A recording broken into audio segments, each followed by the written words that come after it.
I haven't heard him since I joined the call. Did he, has he fallen asleep already? I'm getting there. I'm so tired. I mean, hey guys, Alright. if no one's really up for it, we can always just put it off till next week. That's fine too. I don't got it, but I'm fine with that. I'm just trying to fix a sleep schedule, so I'm gonna be tired for Yeah. yeah. Yeah, I assume this was everyone's first week back to work. No, I worked through most of that. Oh shit. I wish I'm a jobless bum. Oh. I wish I had worked through it. I started a new job, and they said like, "Hey, we're gonna take care of you. We're gonna treat you right. We'll let you come in like the Monday and Tuesday of Christmas week and New Year's week, and then you're a new hire, but you'll get paid on Christmas Eve and Christmas Day and New Year's Eve and New Year's Day." And then like right before they were like, "Well, if we do that for you, we have to do it for all the hourly employees, so we're not gonna do that." So I just lost out on like 2 weeks of pay. Well, then why make the fucking promise? I know, right? I should have like said something. I should have like stood up, but That's just a kick in the dick, yeah, Oh, yeah. like really. which would warrant a kick in the dick. Yeah. Well. Kirby, you Ah. there? You ready to start? He's incoherent. All of that was He's half mumbled and asleep. incoherent, but I heard a yeah. I didn't even hear ya. What do you mean mumbled? Hello? Yeah, You're no. mumbling. It was all like very faint and like distant. You were sleep talking, Curb. Hell no. Hell, son, I'm right here. I saw it. I witnessed it. It happened. Okay, we can go ahead and get started. Okay. Let me open up my notes. Okay, there we go. We got it. Actually, I'm sorry. Give me just one more second. My Google Chrome is freaking out. Sean, do you have a way to see the Roll20? I'm trying to pull it up now, but not currently. Okay. Brax or Kirby, would you be able to stream so that he can see what's going on? I don't need to see. Okay. Got to find just the beginning of my notes here, somewhere in this text document. I was just testing to see if the Roll20 was working on my end. And it is, hell yeah. Okay. So, in the last session, or in the last couple sessions, a few things have happened. First off, you guys were invited to a gala by the Artificer. The Artificer has been feeling down in the dumps recently. She's sick because she wasn't able to reach that zero gravity state that allows all of her mechanical parts to like function properly and clean themselves and get rid of the dirt and grease themselves up. So literally every movement, every breath for her has been painful for the last month. It is still like 2 weeks away from the next moon dance where she can really feel like herself. But she invited you to this gala where you get to rub elbows with some guild masters, some nobles, and the new open lord elect, Lord Growlhound, who only Inchi knows is actually controlled by an intellect devourer. At this gala, there were these people you haven't met before. They're called masked lords. Waterdeep has a kind of proto-democracy situation where 100 people are chosen at random. Most of these people would have been chosen by the good wizard, former open lord Laeral Silverhand. 100 people are chosen at random, and they vote on different ideas that they propose in kind of a parliament system. These masked lords can be anybody from like a lesser noble in a powerful family to average guild worker to a homeless person on the street. Even sex workers have been masked lords sometimes. Everybody got to the palace and they engaged in some, rubbing elbows. They played some drinking games with the masked lords. Thorgrin even got to show off his dancing skills with Lady Nyra. But there, over the course of the evening, was a murder. And we're going to recap that step by step as we let Huel do his thing. Because Huel wasn't here last session, so he didn't get to roleplay any part of this gala.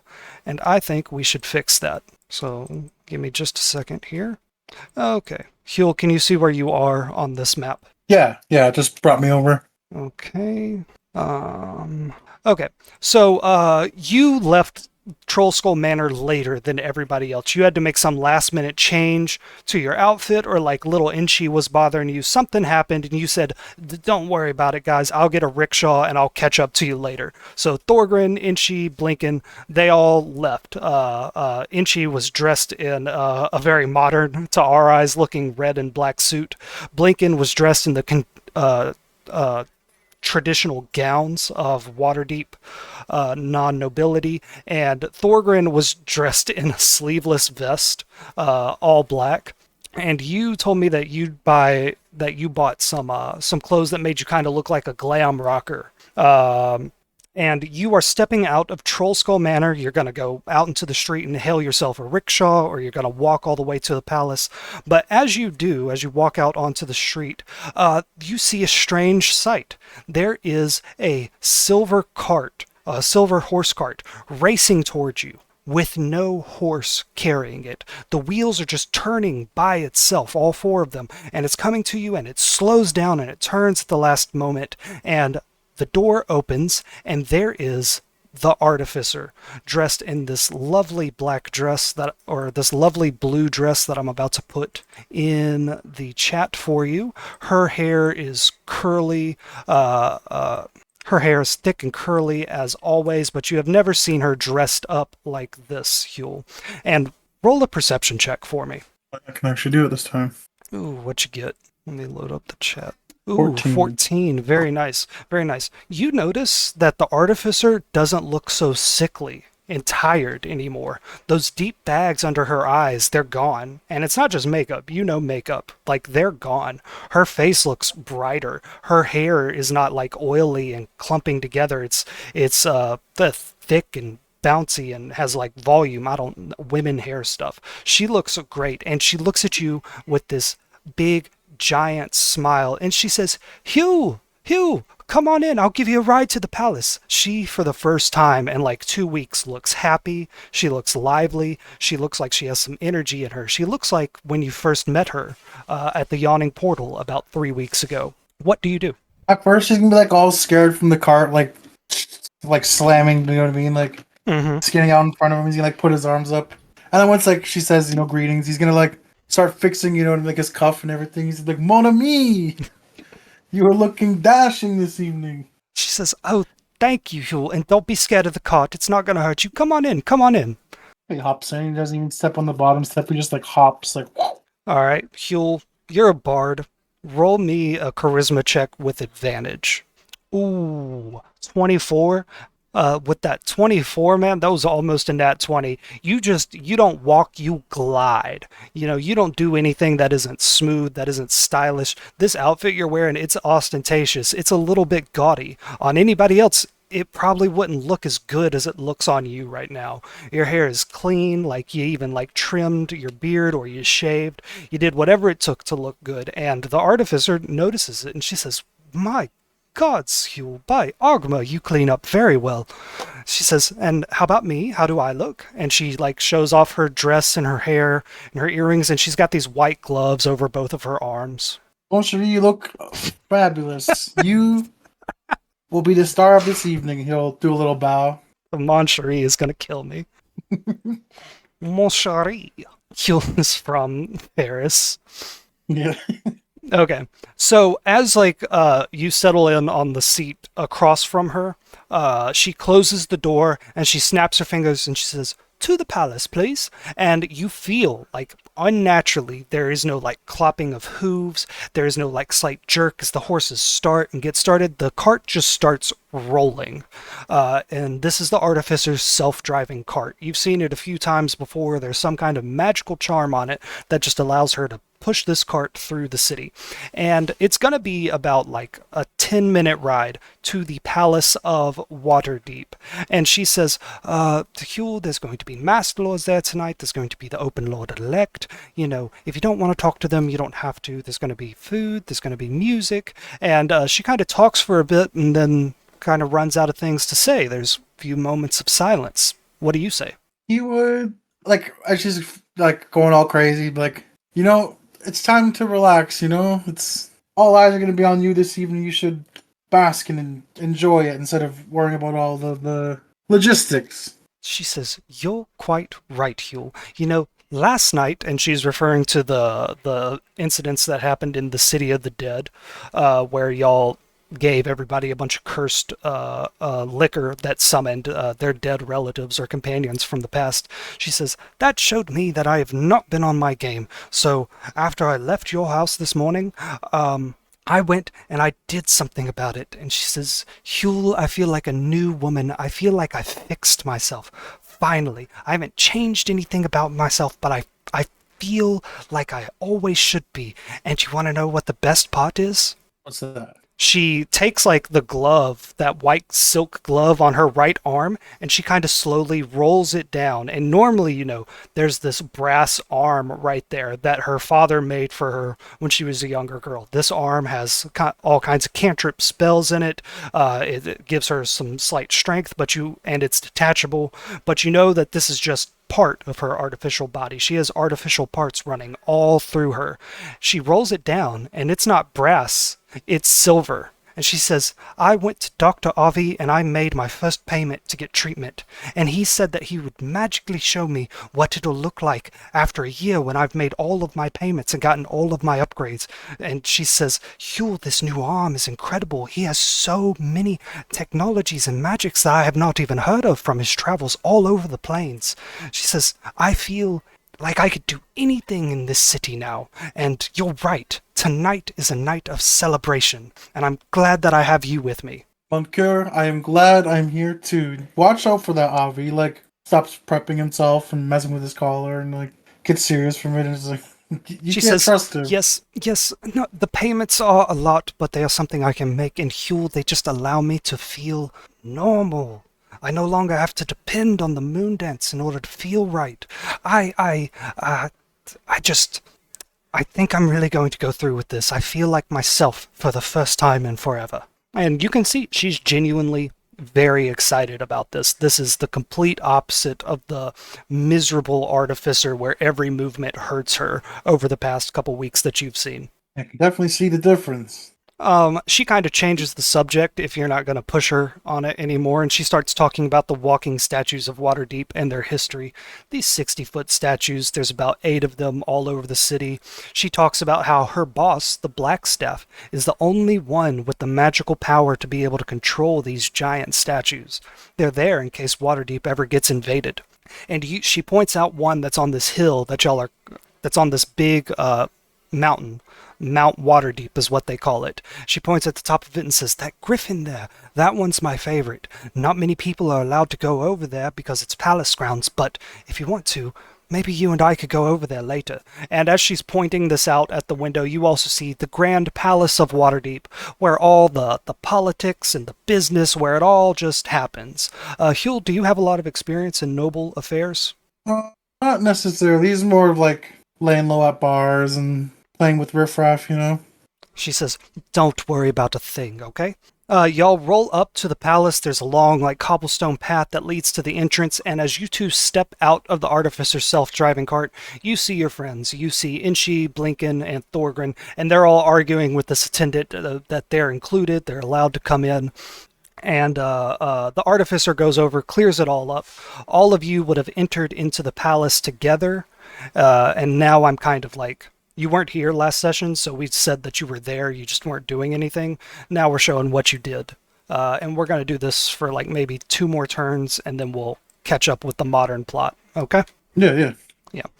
Alright, I'm about to move your token real quick. So, if you zoom out on the map, you can see the massive palace of Waterdeep.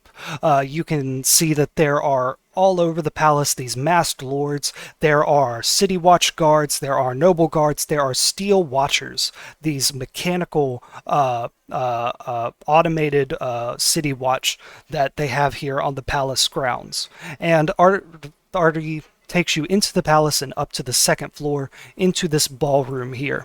And immediately her and Elzerna ran off into a corner to talk about their dresses and help each other out with anything. And this is your opportunity if you want to rub elbows with some powerful people in Waterdeep. These masked lords up here at the top of the room, and Lord Growlhound. Would you have would you have wanted to do that?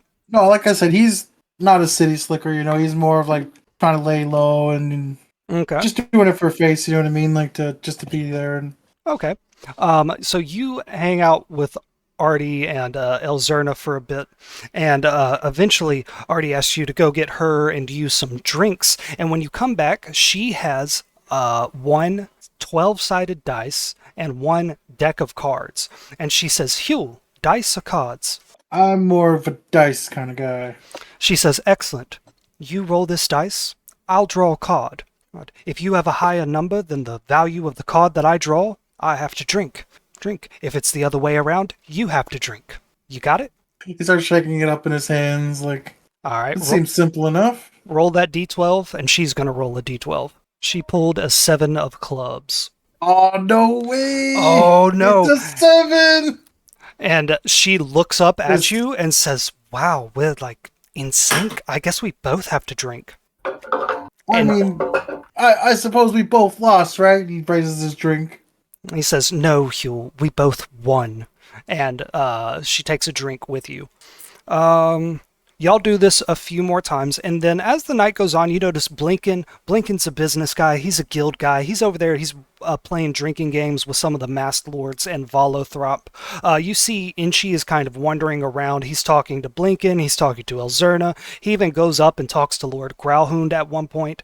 You even notice that your friend Vincent Trench was in this ballroom for a minute. The whole reason you guys came here.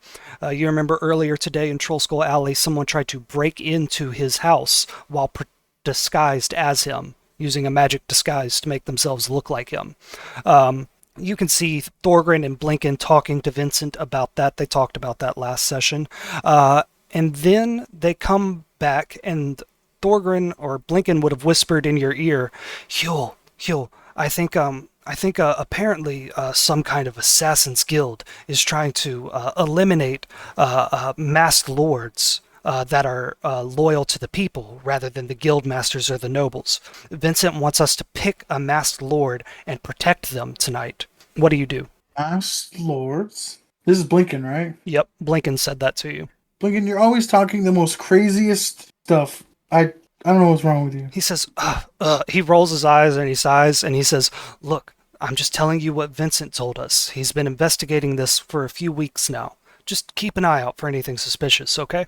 He's drinking and he's getting caught up, and he's like, yeah, I'll keep an eye out. He says, okay, this is serious. And he walks away and he is keeping an eye on one of these masked lords. And you notice that Thorgrin is keeping an eye on this masked lord too. This woman right here, Lady Nyra, who is a special masked lord who doesn't hide her identity because she believes this position should be public knowledge. So she chooses to show her identity, unlike the other masked lords who hide their identities and wear masks. Thorgrin got a natural 20 when he rolled on dancing with her. So he just absolutely tore up the dance floor with this noble woman.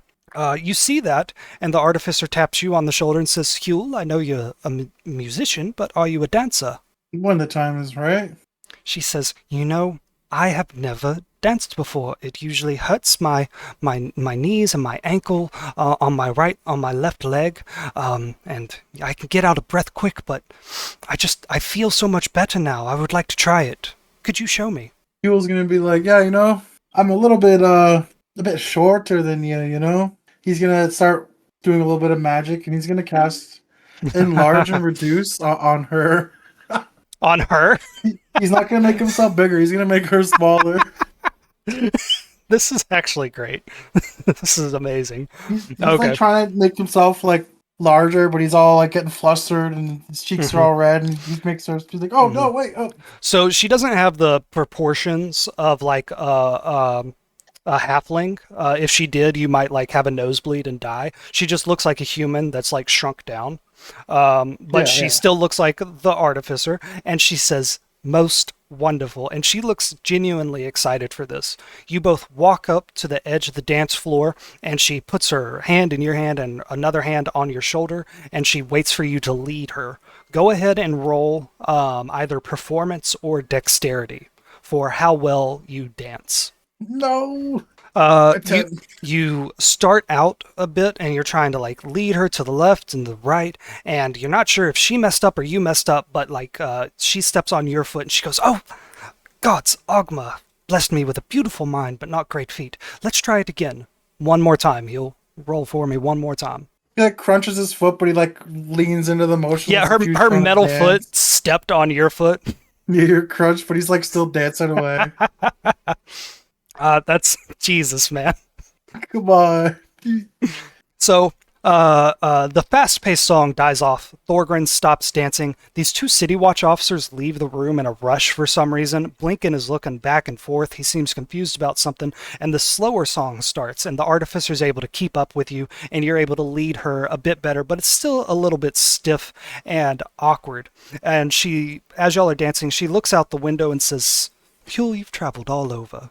What's the best part of being free enough to do?" And she looks at you, and she looks at your face, and looks you up and down, and says, "Free to do whatever you want." Sometimes it's not as liberating as it can be. As you start talking, As there's it a seems. scream that echoes through the palace. Lady Grauhund, who these guards were going after, is pointing at a room and saying, "He's dead! Someone murdered him! And the killer's still in there!" And Huel, you would go over to the door where Blinken was at, and you would see a peculiar sight. You would see two Vincent Trenches standing outside of this doorway. One holding a bloody dagger, one looking at him with shock. Blinken leans over and whispers to you, "They're framing him. Someone's pretending to be Vincent, and they just murdered someone while looking like him. Huel, what should we do?" He's looking shocked, and he's like, look, I know I wouldn't get involved, but we should help, I guess." He says, right. And now we're going to catch you back up to where everyone is. And then I'll let you decide, like, where you are, okay? Like, the next 15 seconds were very chaotic. The Artificer pushed her way past you and ran out into the hallway. Blinken ran out into the hallway. These two Vincent Trenches ran in opposite directions. The one that didn't have a bloody knife ran into this room, and Blinken followed him. The Artificer ran into the hallway, right here. This Vincent Trench started running towards the throne room, and Thorgrin started dashing after him. Also, at the same moment, you heard a scream behind you as this woman Inchi was talking to stood up and dismissed a disguise self spell and turned into this assassin dressed in all white.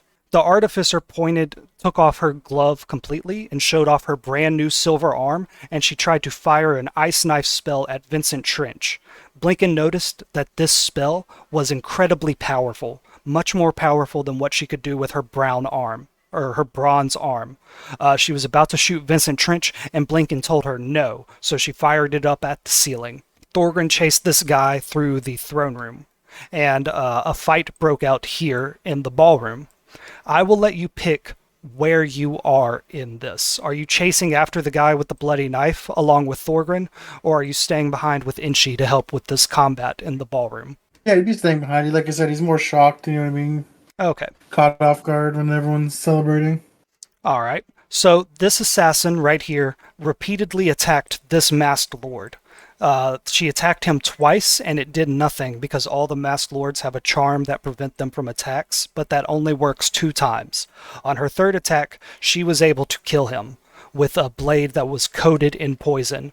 Elzerna and Inchi and Blinken and you all helped fight this assassin, but it didn't help. She was able to kill this masked lord, and then she ran out this window and jumped out of it. Thorgrin, what's up? Don't forget the small Starro kind of just floating amongst this chaos. Oh, yeah. This blue triangle right here is one of Inchi's illusions that looks like a starfish with a big eye. Conjuration, actually. It's a true being. Oh, he's summoned a being from another plane. Oh, yeah. Hell yeah. Elsewhere, Thorgrin chased this assassin all the way through the palace, but every time Thorgrin caught this assassin and tried to punch him, whenever he did damage to him, this assassin transformed into white mist and reappeared somewhere else, 10 feet away. This chase went into the throne room where the assassin jumped out of the window and started dashing through the courtyard. And that is where we're going to pick up. Everybody roll initiative. Hey, Kirby. Up in party chat, anyone? There's Sam. Can you drag him down into this? Thank you. What up, Sam? Hey, what's up, everyone? Yo. What's poppin'? Nice. Sam, if you want to hop into the Roll20, you can see what's going on. But basically, Yeah. the crew has a friend named Vincent Trench. Vincent Trench is kind of a neo-noir or a noir detective in Waterdeep. He's a private detective. You pay him 50 gold coins. He'll do anything you want. He'll investigate anybody. He'll stalk Whoa. anybody. He'll procure things for you. That's kind of what he does. But throughout the day today, there have been multiple people that have magically disguised themselves as Vincent Trench and started committing crimes. The most recent one was here in the Palace of Waterdeep, where someone that looks exactly like Vincent Trench murdered a duke, an advisor on financial matters. Elsewhere, an assassin tried to kill one of the masked lords of Waterdeep, one of 100 people that vote on laws in Waterdeep. Brax, as Thorgrin, is giving chase to this assassin that looks like Vincent Trench, and the other players just finished fighting off an assassin in all white. Okay, cool. Sean, did you roll initiative? Sean? He looks like he's muted. He is muted. Yeah, I'll sit in on this game and just kind of observe and see what I can pick up by paying attention, and then maybe if I feel really up to it and froggy, I might make a character. Yeah. Excuse me. This would be a good story to get in on. It doesn't really have a bigger connection to the main plot. Okay. Yeah. I didn't realize there's muted. 9 is my initiative. 9. Okay, so we got Huel with a 15, Inchy with a 9, and Brax with a 7. I'm going to roll as the Artificer, and that will be all the non-hostile NPCs' turns. She got an 11, and I'm going to roll for the Assassin. Got a 14. So, Assassin 14, Artificer. Sam, the Artificer, is a member of Force Grey, the elite city watch for Waterdeep. She is basically the lead detective. She is slightly corrupt. She has an artificial arm. She is an artificer. And she is incredibly beautiful, so the team has let her get away with whatever bullshit she pulls. Okay, so Huel, you get to go first in all of this. If you have any questions, I know you weren't here last session, just ask them and we'll sort it out. So you are in this big ballroom. Everybody is aghast in shock. There's rain and thunder outside. You can hear it now through this broken window. This masked lord in a silver mask lies dying in front of you. The open lord-elect Lord Growlhound is here. There are some nobles. There's Volothrop Goddard and some other masked lords. Your friend Inchy is in this room, and so is Elzerna Castellanter. What do you do? Is this noble the only one that's hurt? Yes, this one right here with the skull right here, yes. He has been Is he poisoned. dead? He is like on death's door. He's been cut with a poison dagger. And since he's an NPC, he had like 4 health. So I was gonna try to use healing word on him, but it's not necessarily gonna cure the poison. I'm still gonna do it. Okay. On the Masked Lord who was knocked down. If he even has 9 points. So yeah, on that guy right there. Healing word for 9 hit points. Let me just look at this real quick. Alright, yeah, it doesn't say anything about healing poisons or whatever, but the wound, the bleeding that this guy was trying to stop in his abdomen, where he was stabbed with this poison dagger, heals up and like some color returns to his face, but he still can't move. He still can't talk. He's being supported by Open Lord Growlhound and this guild master that's standing beside him, and everybody is shouting and screaming, "Gods! Gods! Medic! We need a healer! A cleric! Anyone!" Griffin McElroy, this other member of Force Grey, is trying to keep everybody calm. This woman right here, the woman Thorgren was dancing with, she's actually a friend of Vincent Trench, and she looks terrified. She is actually like kind of backing up towards Inchi to keep herself safe. She thinks she might be a target of these assassins. But you healed this guy, and that doesn't stop all the chaos. People still know he's poisoned, and they're panicking, calling for guards, but it does help this guy not die. Inchi, you're in this room too, seeing all of this panic. What do you do? You see, Inchi was busy trying to kill the assassin that had Yes. just killed that person and escaped. Yes. So Inchi's like, oh, damn the gods! And he chucks his dagger at the nearest person that he sees. That would Hostile be... person. Oh, there's no hostile people in this room. Oh, well, shit. You know what? Inchi's still going to chuck his dagger on the ground and, just throw a tantrum for a second. And, Okay. Make people- Elzerna right here strums the golden axe, the magical loot that y'all have, and she tries to cast calm emotions on you. And does it help at all? is there like a wisdom saving throw thing? No, I'm letting you choose. She's a very weak magician, so you can give into it and have your emotions soothed, or you can ignore it. The calming effect washing over him is almost like a gnat flying close to your face, and he's just, He slaps his own face. I yeah, love those calming gnats and mosquitoes. yeah. And Itchy picks up his dagger again and says, "All right, roll call. Roll call. Are you guys? Yeah. Are you Okay. guys safe? Are you guys hurt?" You and Elzerna together are going to make a persuasion check to calm down the crowd.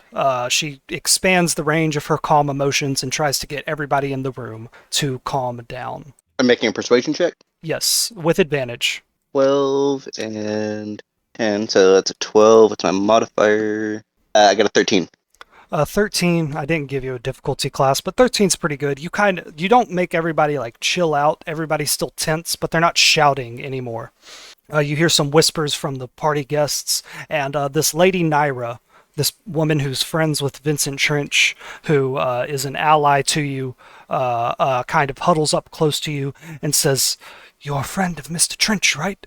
Please protect me and make sure I get out of here safely." I'm trying to find my friends, buddy. She says, "I will aid you. Just keep me safe." Lincoln was the one that talked to her the most, and Thorgren too, but they're not in the room right now. But y'all have successfully calmed down the mood in this room. Thorgren, we are going to go over to you, big man, and we're actually going to take you to a different map. Okay. We are going to take you to the city map of Waterdeep. Big one. Oh yeah, this one's huge. Is this the giant city map? Yes, this is the giant. This is actually yeah. like, I think like Yeah. 8 different massive images stitched together in Roll20. Nice. Yeah, this is pretty cool. Okay, Thorgren. So these you had a haste effect. The artificer threw a potion bottle at you like Baldur's Gate 3, and it gave you the haste thing. That wore out after 3 turns. So you are outside the gates of the Palace of Waterdeep. You've been chasing this guy. He is about 60 feet ahead of you. And he is just running off into the rainy night while you give chase to him. This is a chase sequence that I have worked out. Give me a second. Okay. The courtyard doors slam open as the figure of Vincent Trench bolts out into the night. Lanterns flare, shadows stretch long across the cobblestones slick with mist. The city breathes heavy, alleys like veins, rooftops like teeth. Behind you, the palace screams, the city watch screams, there is chaos, and ahead of you, the rain swallows your prey. What do you do? He's 60 feet in front of me. He is 60 feet in front of you. I run 60 feet and tackle him. Okay. Shit. Just a second.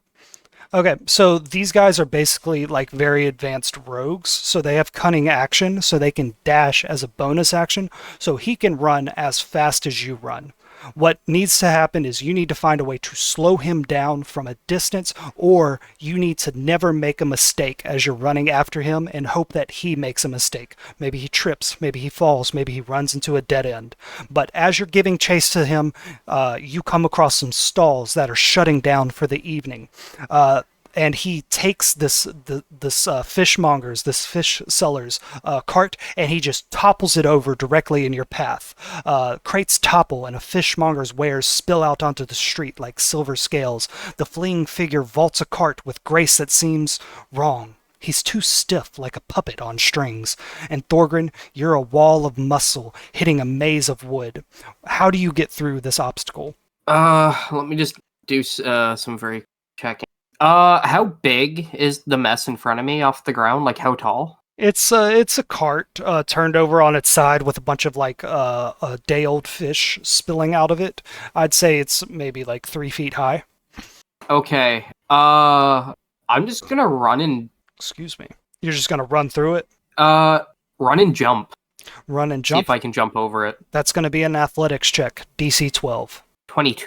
You said 20? 22. 22, fantastic. You vault over this thing. The fishmonger goes, "Why?" And you quickly, the sound of him fades out as you give chase.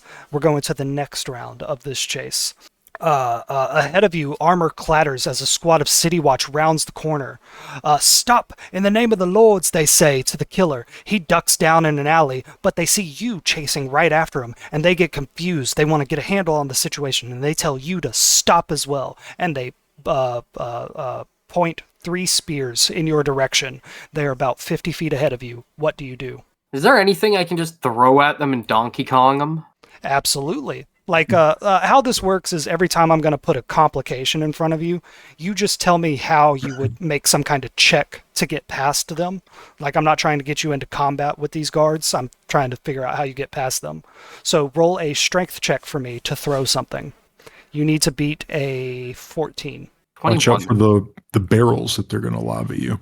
No, I am he who lobs. He who lost. They are my barrels. You pick up a barrel that's got some rainwater in it or something, and you just throw it directly at these guys, and they all fall down, and they make the sound effect of bowling pins, and then you dip down and run through that alley. You can still see this person that you're chasing. They're not quite as fast as they should be, because when they jumped out of the palace, they kind of twisted their ankle a little bit. So every turn you're catching up, every successful turn, you're catching up to them by about 10 feet. So he's about 40 feet ahead of you, okay? For now. For now, yes. Appreciate the cartoon sound effects. Yes, okay. Going back inside the Palace of Waterdeep. Woo! Get rid of these two. Let me move some stuff around here. Let's see. Blinken's not playing today, so it's Inchi, Huel, and Elzerna in this room. There is a City Watch member in this room. One throws open the door, and people point over to the window, and he goes to investigate that along with Griffin McElroy, the Griffin Rider. And the next into the room comes Lady Growlhound, and she looks not at all bothered by this very stressful situation that's happening around her, and she glides over to her husband, who you know she doesn't love at all, Lord Growlhound. And she stands next to him, and the next into the room comes the Artificer, followed by one of these shield guardians, these animated suits of armor.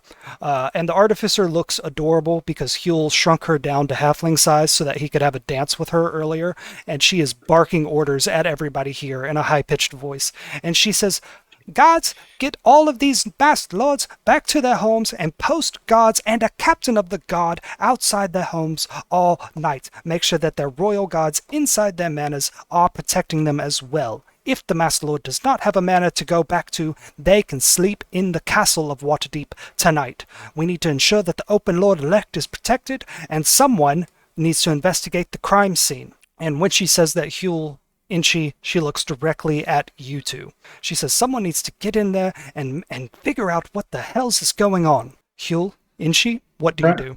Right away, and then I'll scurry off and try to go look at the crime scene. And she joins him.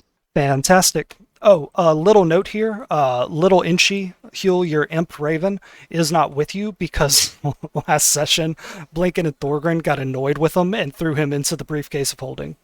Oh, hell yeah. And Thorgrin has the briefcase of holding. Poor little Inchy. All right. Huel, Inchy, and Delzerna are 3 amateur detectives on the case. Walk into the room where Duke Haldren is dead. He is bleeding out behind this desk. I know this room has a grand piano on the map, but in my descriptions, it's kind of his office. The study is a tomb. Rain hisses through a shattered stained glass window on the south side of the room. Spraying over the Duke's desk is drops of water and flashes of light from the lightning. The glass was blown inward, a violent, calculated entry. Somewhere in the ballroom, the music has stopped and it's replaced by the panicked shouting of the elites and the artificer. You are standing over a dead Duke, and you know that you probably do not have much time before the City Watch finds Vincent and holds him accountable for this crime. You need to find some kind of clue in here that points you to that the Assassin's Guild did this in a way that you can prove, or points you to where the Assassin's Guild is so that you can stop them and clear Vincent Trench's name. What do you guys do to investigate this crime scene? And she sheathes his blink dagger, Mhm. and I like to remind you that and she's wearing a nice ass tux as he puts his hand behind his Oh, yeah. back Oh, and yeah. he circles the crime scene. Oh yeah, Sam, they got dressed up for this gala, so they look sick as hell. They look absolutely great. Like a baby blue and an orange tux with top hats. Mine is a black suit with red highlights. Nice. Yeah, it's just a straight up like modern day looking suit on a goblin. He's also wearing a cowboy hat. Nice. And then Huel Like, is fly as fuck. And then Huel is dressed up as a 80s glam rocker. High collar, shiny materials, stuff like that. Nice. All right, so Plenty of hairspray. exactly. So, Inchy, you sheath your dagger, and what did you say you did in this room? I'm circling the body with my hands behind my back and just investigating the body. How Oh. deep is the cut? Do you think it's a sword or a dagger? Well, you did see someone exit this room with a bloody dagger in their hands. The person that disguised themselves as Vincent Trench. Well, what if they hid this sword? Okay, yeah. Roll a perception check on the body. 9. I got 11. Okay. Also, remember the south side of this room has a window where the glass has been blown inward. Inchy, your little starfish alien conjuration companion followed you into this room and is floating about aimlessly. What investigation did you say you made? Oh, is it investigation? I was about to say that makes more sense for this type of roles. Yeah. Make it an perception before. investigation check, please. Great, because I got a +6 there, so I got a 15. A 15. Fantastic. So you notice that the cut that killed the Duke, no doubt made with another poisoned dagger, was delivered directly like to the lungs. Like the assassin cleanly, the hole is really small and smooth. There's no jagged edges. This wasn't a struggle. He just slid it directly between the ribs into the Duke's lungs. And the Duke probably bled out within 10 seconds. Smooth point of entry, no hesitation cut. Heal, what are you seeing? He's just like fascinated by the piano, and he's like, "Oh wait, the dead body there." Yeah. I said the piano wasn't in this room. It's a study, but maybe, yeah, he has the piano here. He likes to play the music. So, yeah. Yeah, so Huel, you get distracted by that. Inchy, the detective for this case, you look at the blood that comes out of this guy, and you notice that there's a pattern to it, as if someone made some art with the blood. And Elzerna says, "What sick madness is all of this?" Let's see, this ain't gonna do nothing, and she still wants to cast this. Which will break concentration on that floating starfish out there that has been up this entire time. It goes and disappears. And then I'm gonna cast. Where? Inchy, I'm uploading a screenshot of the room to you in the friendo. Okay, so I'm gonna just cast the cantrip of light, so I can just have just like a light over my shoulder as I'm peering down and looking at this pattern. Huel, as you're looking at this piano, the blinding light of the sun fills this room and shows off every detail. Mm. So, eyes. so Inchi And- investigated the body. Huel, would you like to make some kind of check in this room? Yeah, for sure. I could check out the window or look around, like, see if Yeah. there's any other clues. Yeah, he has his personal desk, which would have all his files and things like that, maybe his schedule. There's the body itself. Inchi's just looked at it. He hasn't looked through the body. There's this blood that's drawn in a weird pattern, and then the window. Which would you like to investigate? I'll go to his study first, actually. Mm-hmm. Okay. I'll make my way over to the window. I need you to roll an investigation check as you look at this thick wooden desk. 9. 9. Ooh. Looking at this desk, you can see that there's some paperwork on the top. He did financial consulting for like the city. He kind of manages the city's money, the lead accountant for the city. That's why Vincent Trench is friends with him. He was trying to investigate who's financing the Assassin's Guild. And you see that one of the last payments he made was to a clothing company to a tailor called Skull and Bones for something called the Midnight Fit. You see his schedule for the day. He was actually in the palace all day preparing for this gala. You see that a couple days ago he had a meeting with Vincent Trench. But other than that, you can't really see anything in here. But you get the sense that maybe if you could take a deeper look, there might be something else in this desk. This desk in a murder scene. It gives you the images of like hidden compartments and secret coded notes somewhere. I'm going to let. I'm sorry. What? No, I was just gonna say he's just like punching the desk, looking, like listening to it. Roll me a straight D20. Don't add anything to it. If you get above a 15, I'll consider that good luck. Don't fail me now, dice. Ooh. It bounced on a 2 and then bounced over to the 18. Hell yeah. That's great. You hit like the right part and you hear like this thunk as some compartment like on the bottom drawer. Like you would sit at a desk and there's that spot where your legs go under the desk and it usually has a drawer right there. This drawer he kept ink pots and quills and other like paperwork needs. There's a secret bottom to that drawer and it falls open. And inside there are some pieces of paper. And we'll let you investigate that more next turn.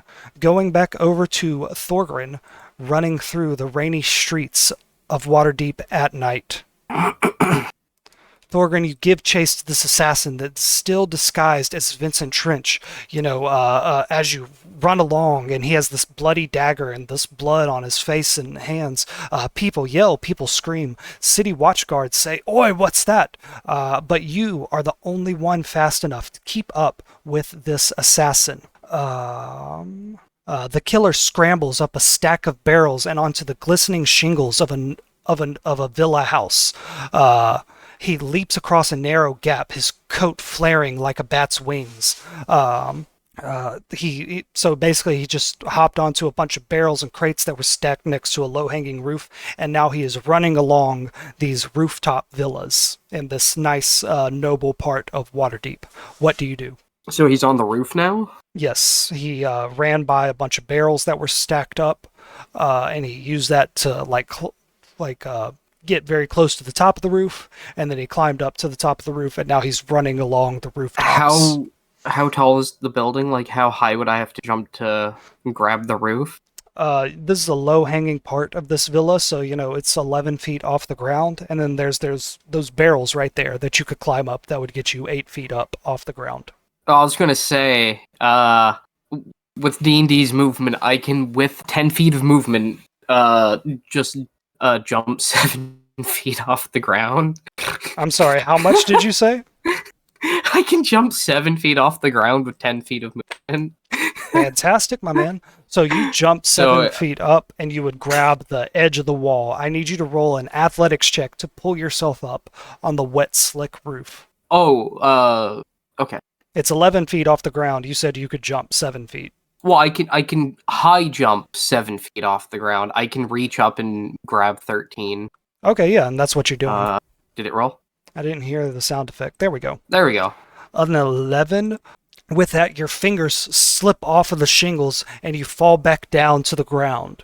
You're losing distance now. What do you do? Do you try to follow along by keeping up with them on the ground, or do you try to climb up this set of barrels here to get back up on the rooftops with them? How much movement would you say I just ate? 10 feet. About 10 feet? Okay, so I'm going to action dash and move 120 feet. You cannot move 120 feet. I move 65 feet. Yeah, that's your normal dash. Are you saying you get an extra dash? No. I have a speed of 65, and then the action dash just doubles it. Your base speed is 65? I'm a barbarian. There's no fucking way, because last session you would have caught up to him in one turn. I thought I was catching up to him every turn. 125 feet? What the fuck? You said it yourself. I was catching him every turn. I said you were away. Gaining 10 feet every turn. Okay. So here, let me just make sure because I'm a barbarian. I get fast movement. Oh shoot! I think it still had the speed potion up. Yeah, that makes sense. Okay. I forget. Do dwarves get nerfed speed wise in 5th, or am I? Okay, so yeah, I move 35. Yeah, that's what I thought. That's what I thought. No, you're right. I that's why I double checked. This is my armor class. It took me a second to realize. My armor that class might be is off. 21. Hey, I can admit when I'm wrong. It's fine, man. Okay, so now you would have taken the longer way. You would have climbed up each of these barrels. You would have actually gotten up on the roof and then started chasing after him. You lost about 10 feet of distance, so he's back at 50 feet away from you, and he's jumping across gaps to get over to the next house. He's jumping over the gaps, over the alleyways to get to the next house, the next villa. Now, if you want to keep up with him, you also need to jump between these gaps. Roll me an acrobatics check. DC 15. Could I substitute it for athletic? No, the jumping is and you're jumping onto wet shingles. It's more acrobatic than pure athletic strength. 16. 16. You are getting along just fine. You managed to not lose any more distance to him.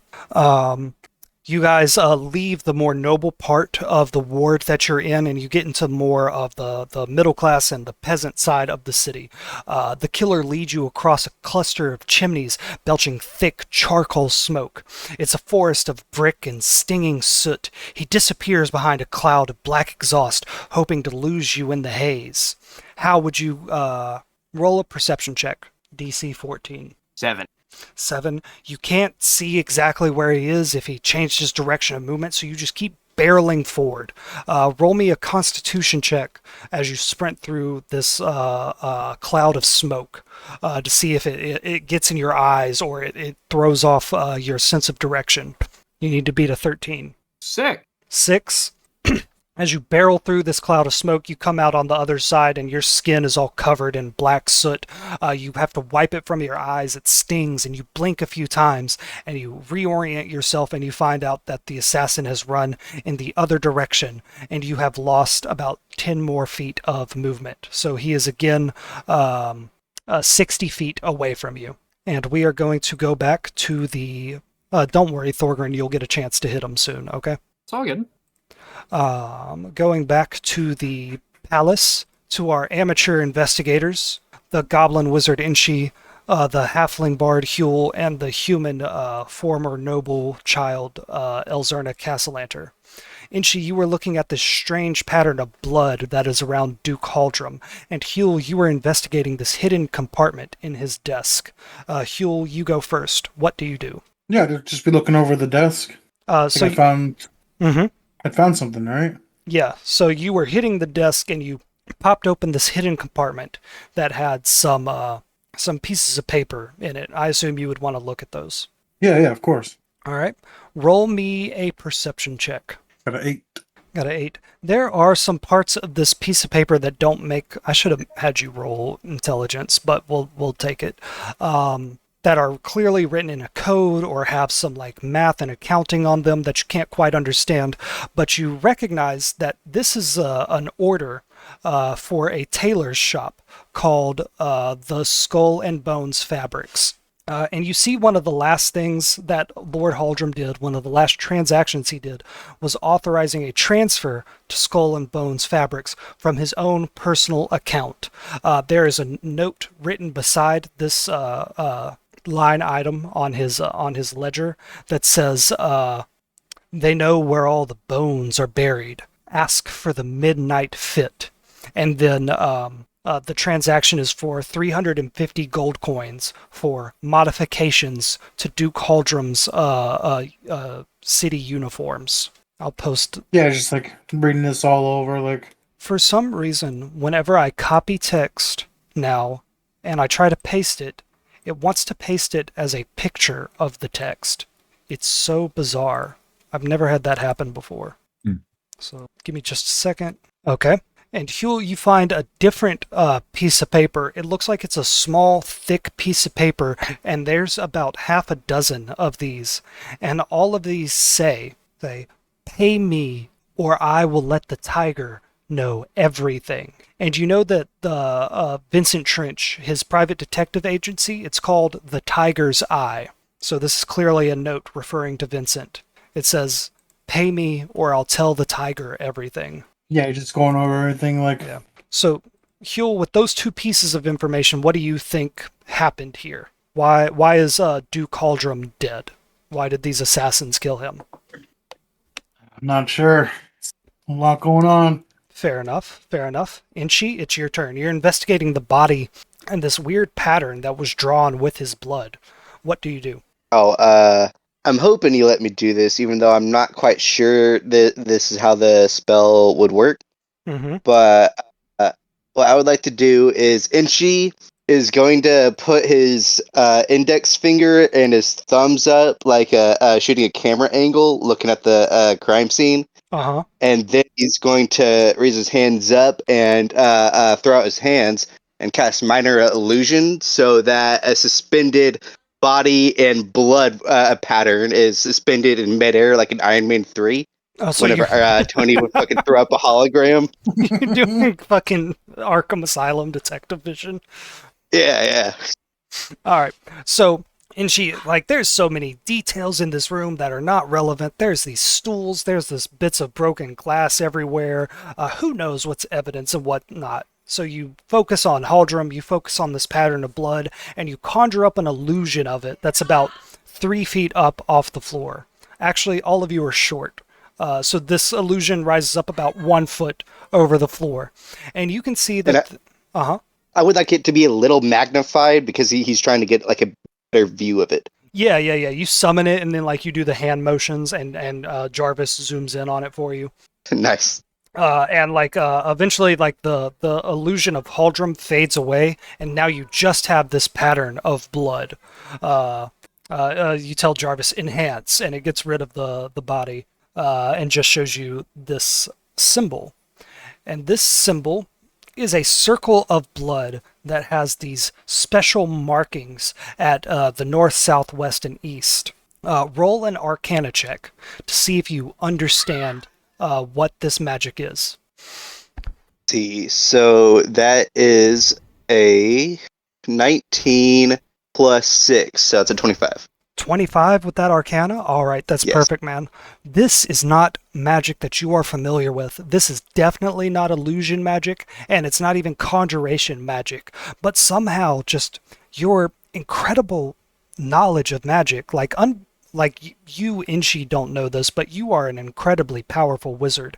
You figured out how to cast magic from a book that taught you how to do card tricks. Like, you just picked up on it naturally. You have this instinct for magic that just comes naturally to you, and you can tell that what this is a soul eater circle. It is trapping the Duke's soul in the ethereal plane, and it will remain trapped there for 24 hours. There will be no way to bring the soul back. There's no way to get in contact with the soul. This was done to prevent anybody from speaking with the dead Duke, preventing the Duke from saying anything that he knows. Yule, I don't think this guy's soul is gone yet. Well, for us. Inchi, there's one other thing you notice at the north end of this circle, where it began and where it ended. There is a ornate silver pen, like an ink pen. Okay, so can I pick it up? You pick it up, and you you fuck with the evidence in the room by picking it up and moving it from its location and getting all of your inchiness on it. But you notice that it is a lovely, like gorgeous silver pen, and at the quill of it, you would dip it into a pot of ink. It would absorb that ink, and then you could put that on paper. It is blood red. Somebody took this pen, dipped it into the Duke's blood, and then drew this Soul Eater circle around the Duke. And at the top of this pen, there's a set of initials. V.T. Vincent Trench. And she pockets the pen. All right. And she disposes of evidence. Oh, yeah. Elzerna steps up to the broken window, and she says, boys, is there anything we should do to cover up this window? The rain and the wind are getting in. They could destroy any potential clues. I suppose we could. Just try not to tamper with anything. Yeah. She steps gingerly around the glass, and she pulls her dress up so it doesn't get wet on the floor. She pulls it up a few inches. And she says, by the gods, how will we do this? Ah, yes, we're in the palace. And she yells, gods! Yeah, Gods! Uh-huh. I can make an illusionary window, but that's not going to keep anything out. Is there a bookshelf we can put in front of it? Okay, yeah, so she doesn't yell out guards if you do that. Yeah, there's a bookshelf over in the corner. All three of you together start trying to maneuver that thing around. The bookshelf is straight up like 10 feet tall, and all of you are like 3 foot tall to 4 feet tall. So y'all are struggling mightily with it. Y'all want to take a quick break and get some water? Sure. All right. Yeah. Quick. Yeah. Big. All Quick right. second break. Be back at 9:30. Okay, guys, I'm back. I believe it is Brax's turn. Yippee. Yippee doodle dan. Yeah, Huel and she both found they're moving the bookshelf in front of the window. Okay. All right. Okay, Thorgan, you are chasing this man that looks just like Vincent Trench over these chimneys that have all the soot coming out of them. You're actually running right by the walking statue, the 60-foot statue of the Hawkman, a man that has a set of wings and a hawk-like face, who has one hand held up as if he's stopping a blow from something. He looks like he's in motion, but he's just frozen solid in that pose. It's hard to imagine those statues ever moving. The chase leads over the glass roof of a noble's conservatory. The killer is light on his feet, barely even cracking the panes as he glides over them. You, Thorgrin, are not. You are dense and thick, and every time you put your foot down on a pane of glass, it sounds like a warning, or all the cracks that form sound like a warning. I need you to roll an acrobatics check. Excuse me. 20. Oh my gosh, excuse me. So you are able to dexterously place your feet not directly on the glass, but on the little bits of iron and metal that frame all of the glass, and you're able to bound over all of these panes of glass. The figure leaps from the greenhouse onto a stone balcony of a lonely, low bell tower. He realizes that he can't outrun the storm that you bring, so he stops. He turns his back to the massive iron bell and draws out a silver dagger. The illusion of Vincent's face ripples like water in the wind. Thorgrin, what do you do? Well, I'd like to rage. Okay.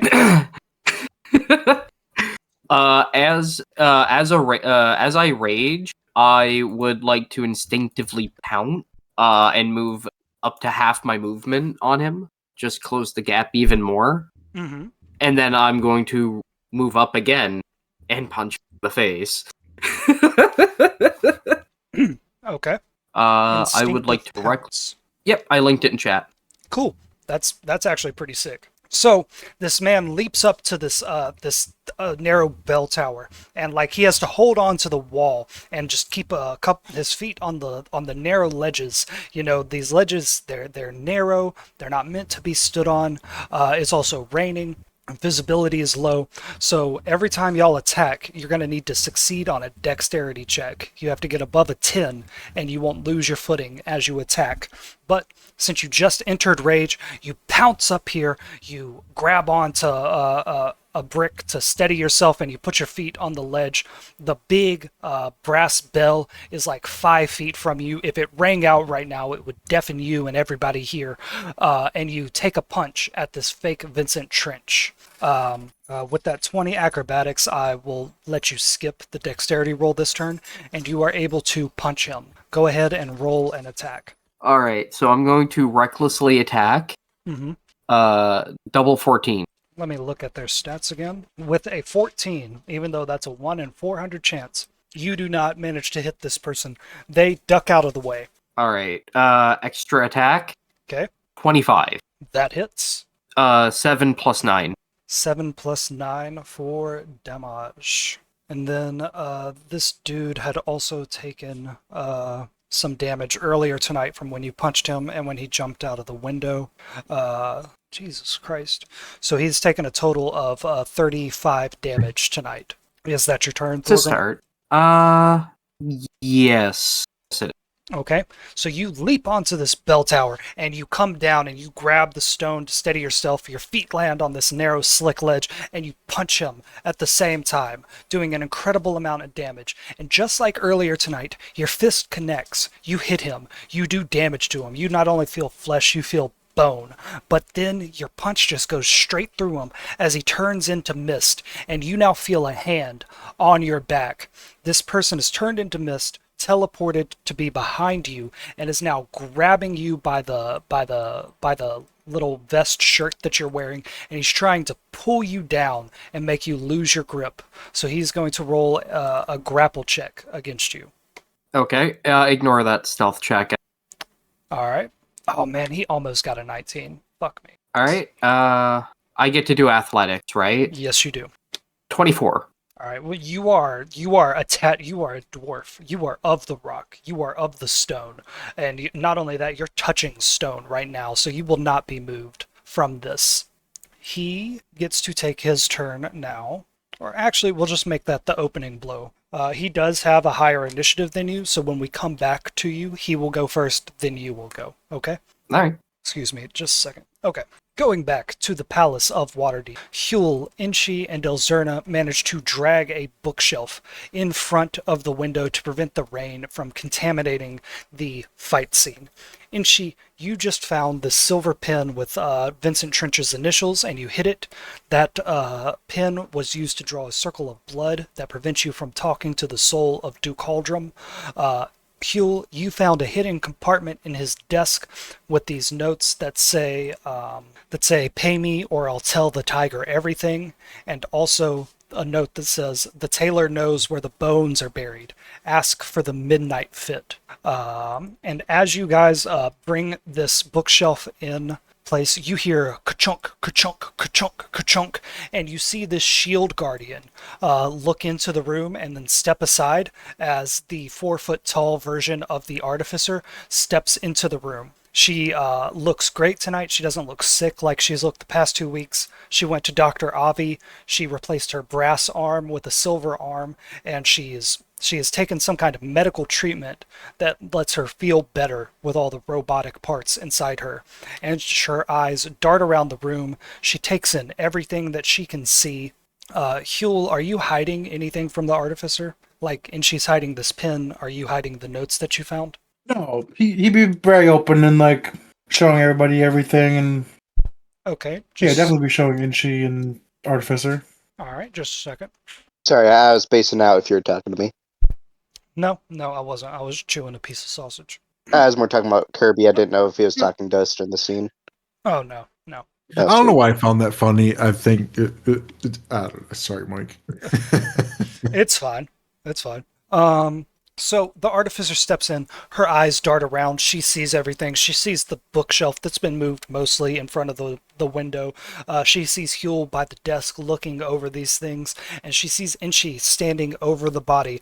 And she steps in and she goes, "Boys, we don't have much time. The Open Lord elect is calling for blood. He needs someone to blame this on, and he needs someone to blame it on quick. Otherwise, the city is going to go into panic, and the masked lords might revolt. So please tell me you have found something. And again, she's 4 feet tall. Her voice is high pitched. It's adorable. Because I have the illusion archetype, I can move my images.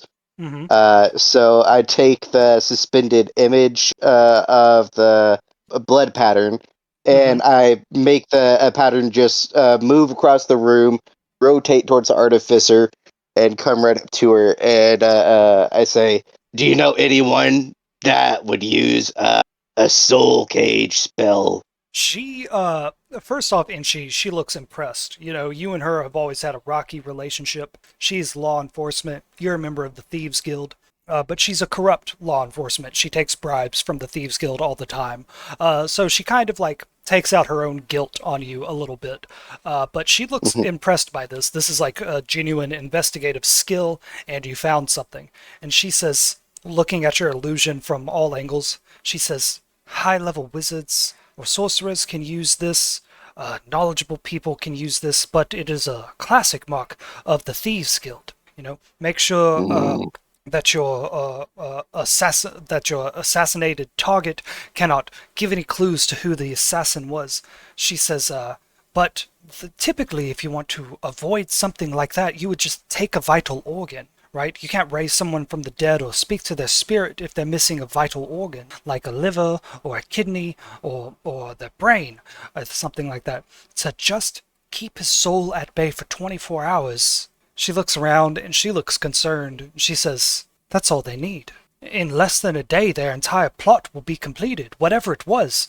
They don't care if we find out about it in 24 hours, because they'll be done with this city in less time than that. She says, please, Ogma, help me. Huel, did you find anything? Oh, Inchi, Yeah, she said, Inchi, thank you so much. And then she says, Huel, did you find anything? just starts busting out all the notes and all the stuff he found in the desk.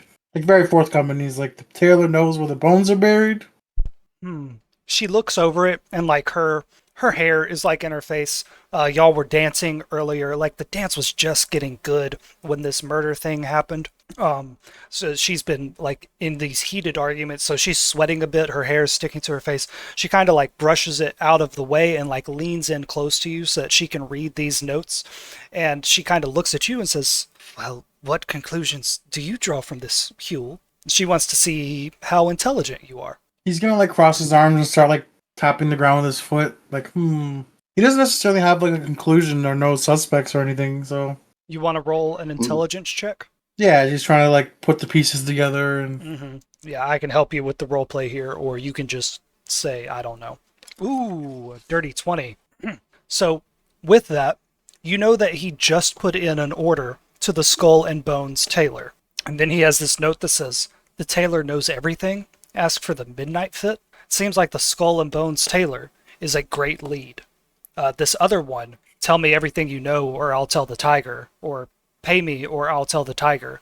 That's clearly some kind of motive. You know, he was blackmailing whoever killed him, and they decided instead of paying him off, they would just kill him and blame it on Vincent. He was plausible. No, you know this with your 20 intelligence check. How would you say that to the artificer? He's like, it looks all like a big bowl of spaghetti right now, but it's he just like relays all the. All right, so you tell her about the Skull and Bones lead, and she says, that's perfect, Huel, that's perfect. And she actually like grabs your hand and squeezes it, and she's like, that's exactly what we need to follow up on. I will calm down everybody, and then you and I and I guess Inchi and Elzena, or she doesn't know that's Elzerna. She says all of us can go and investigate this thing. Shit, I had something for her to say here. Fuck. What was it? Ah, damn, I can't remember. And she says, fuck, just a second.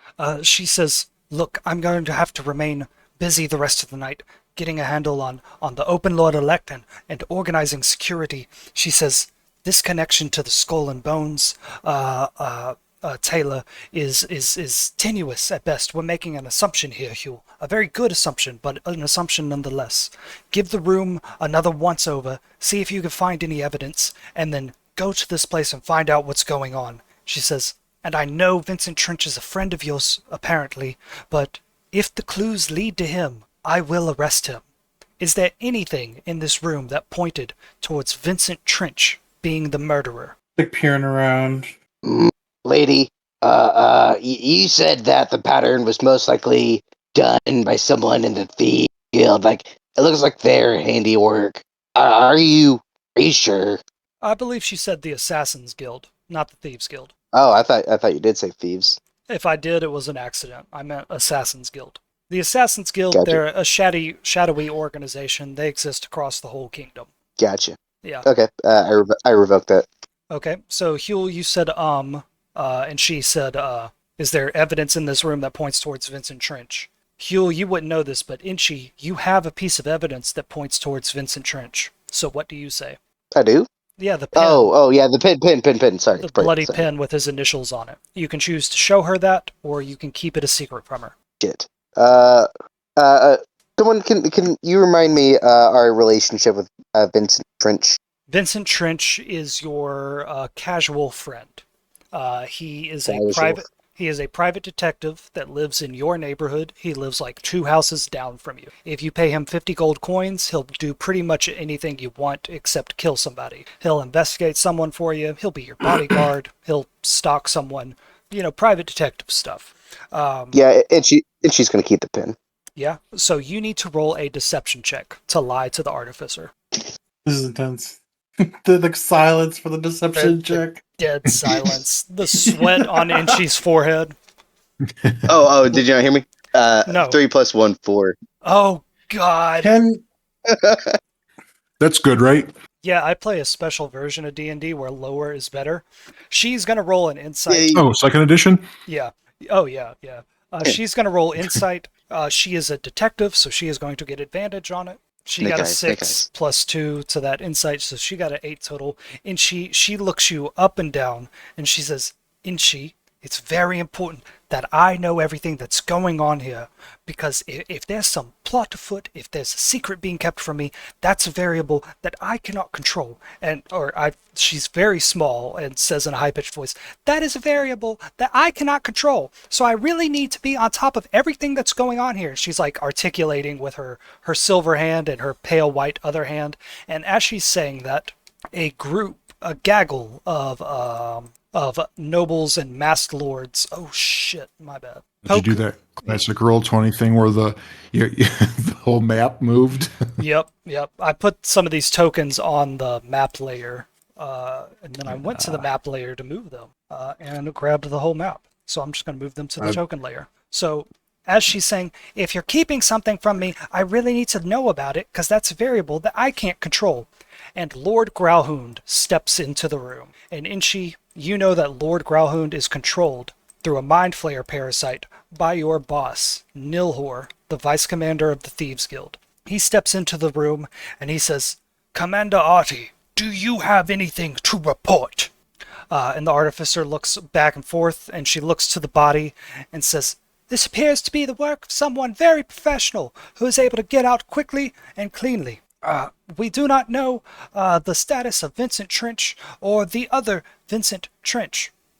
And Lord Growlhound says, well, from what I could see tonight, Vincent Trench held a bloody dagger in his hand. This man was killed by a dagger, and as Vincent was making his escape, another masked assassin tried to distract everyone by attacking a masked lord. It appears, through all available evidence, I can conclude nothing else that Vincent Trench is the leader of this assassin's guild, and this plot against me and the other masked lords.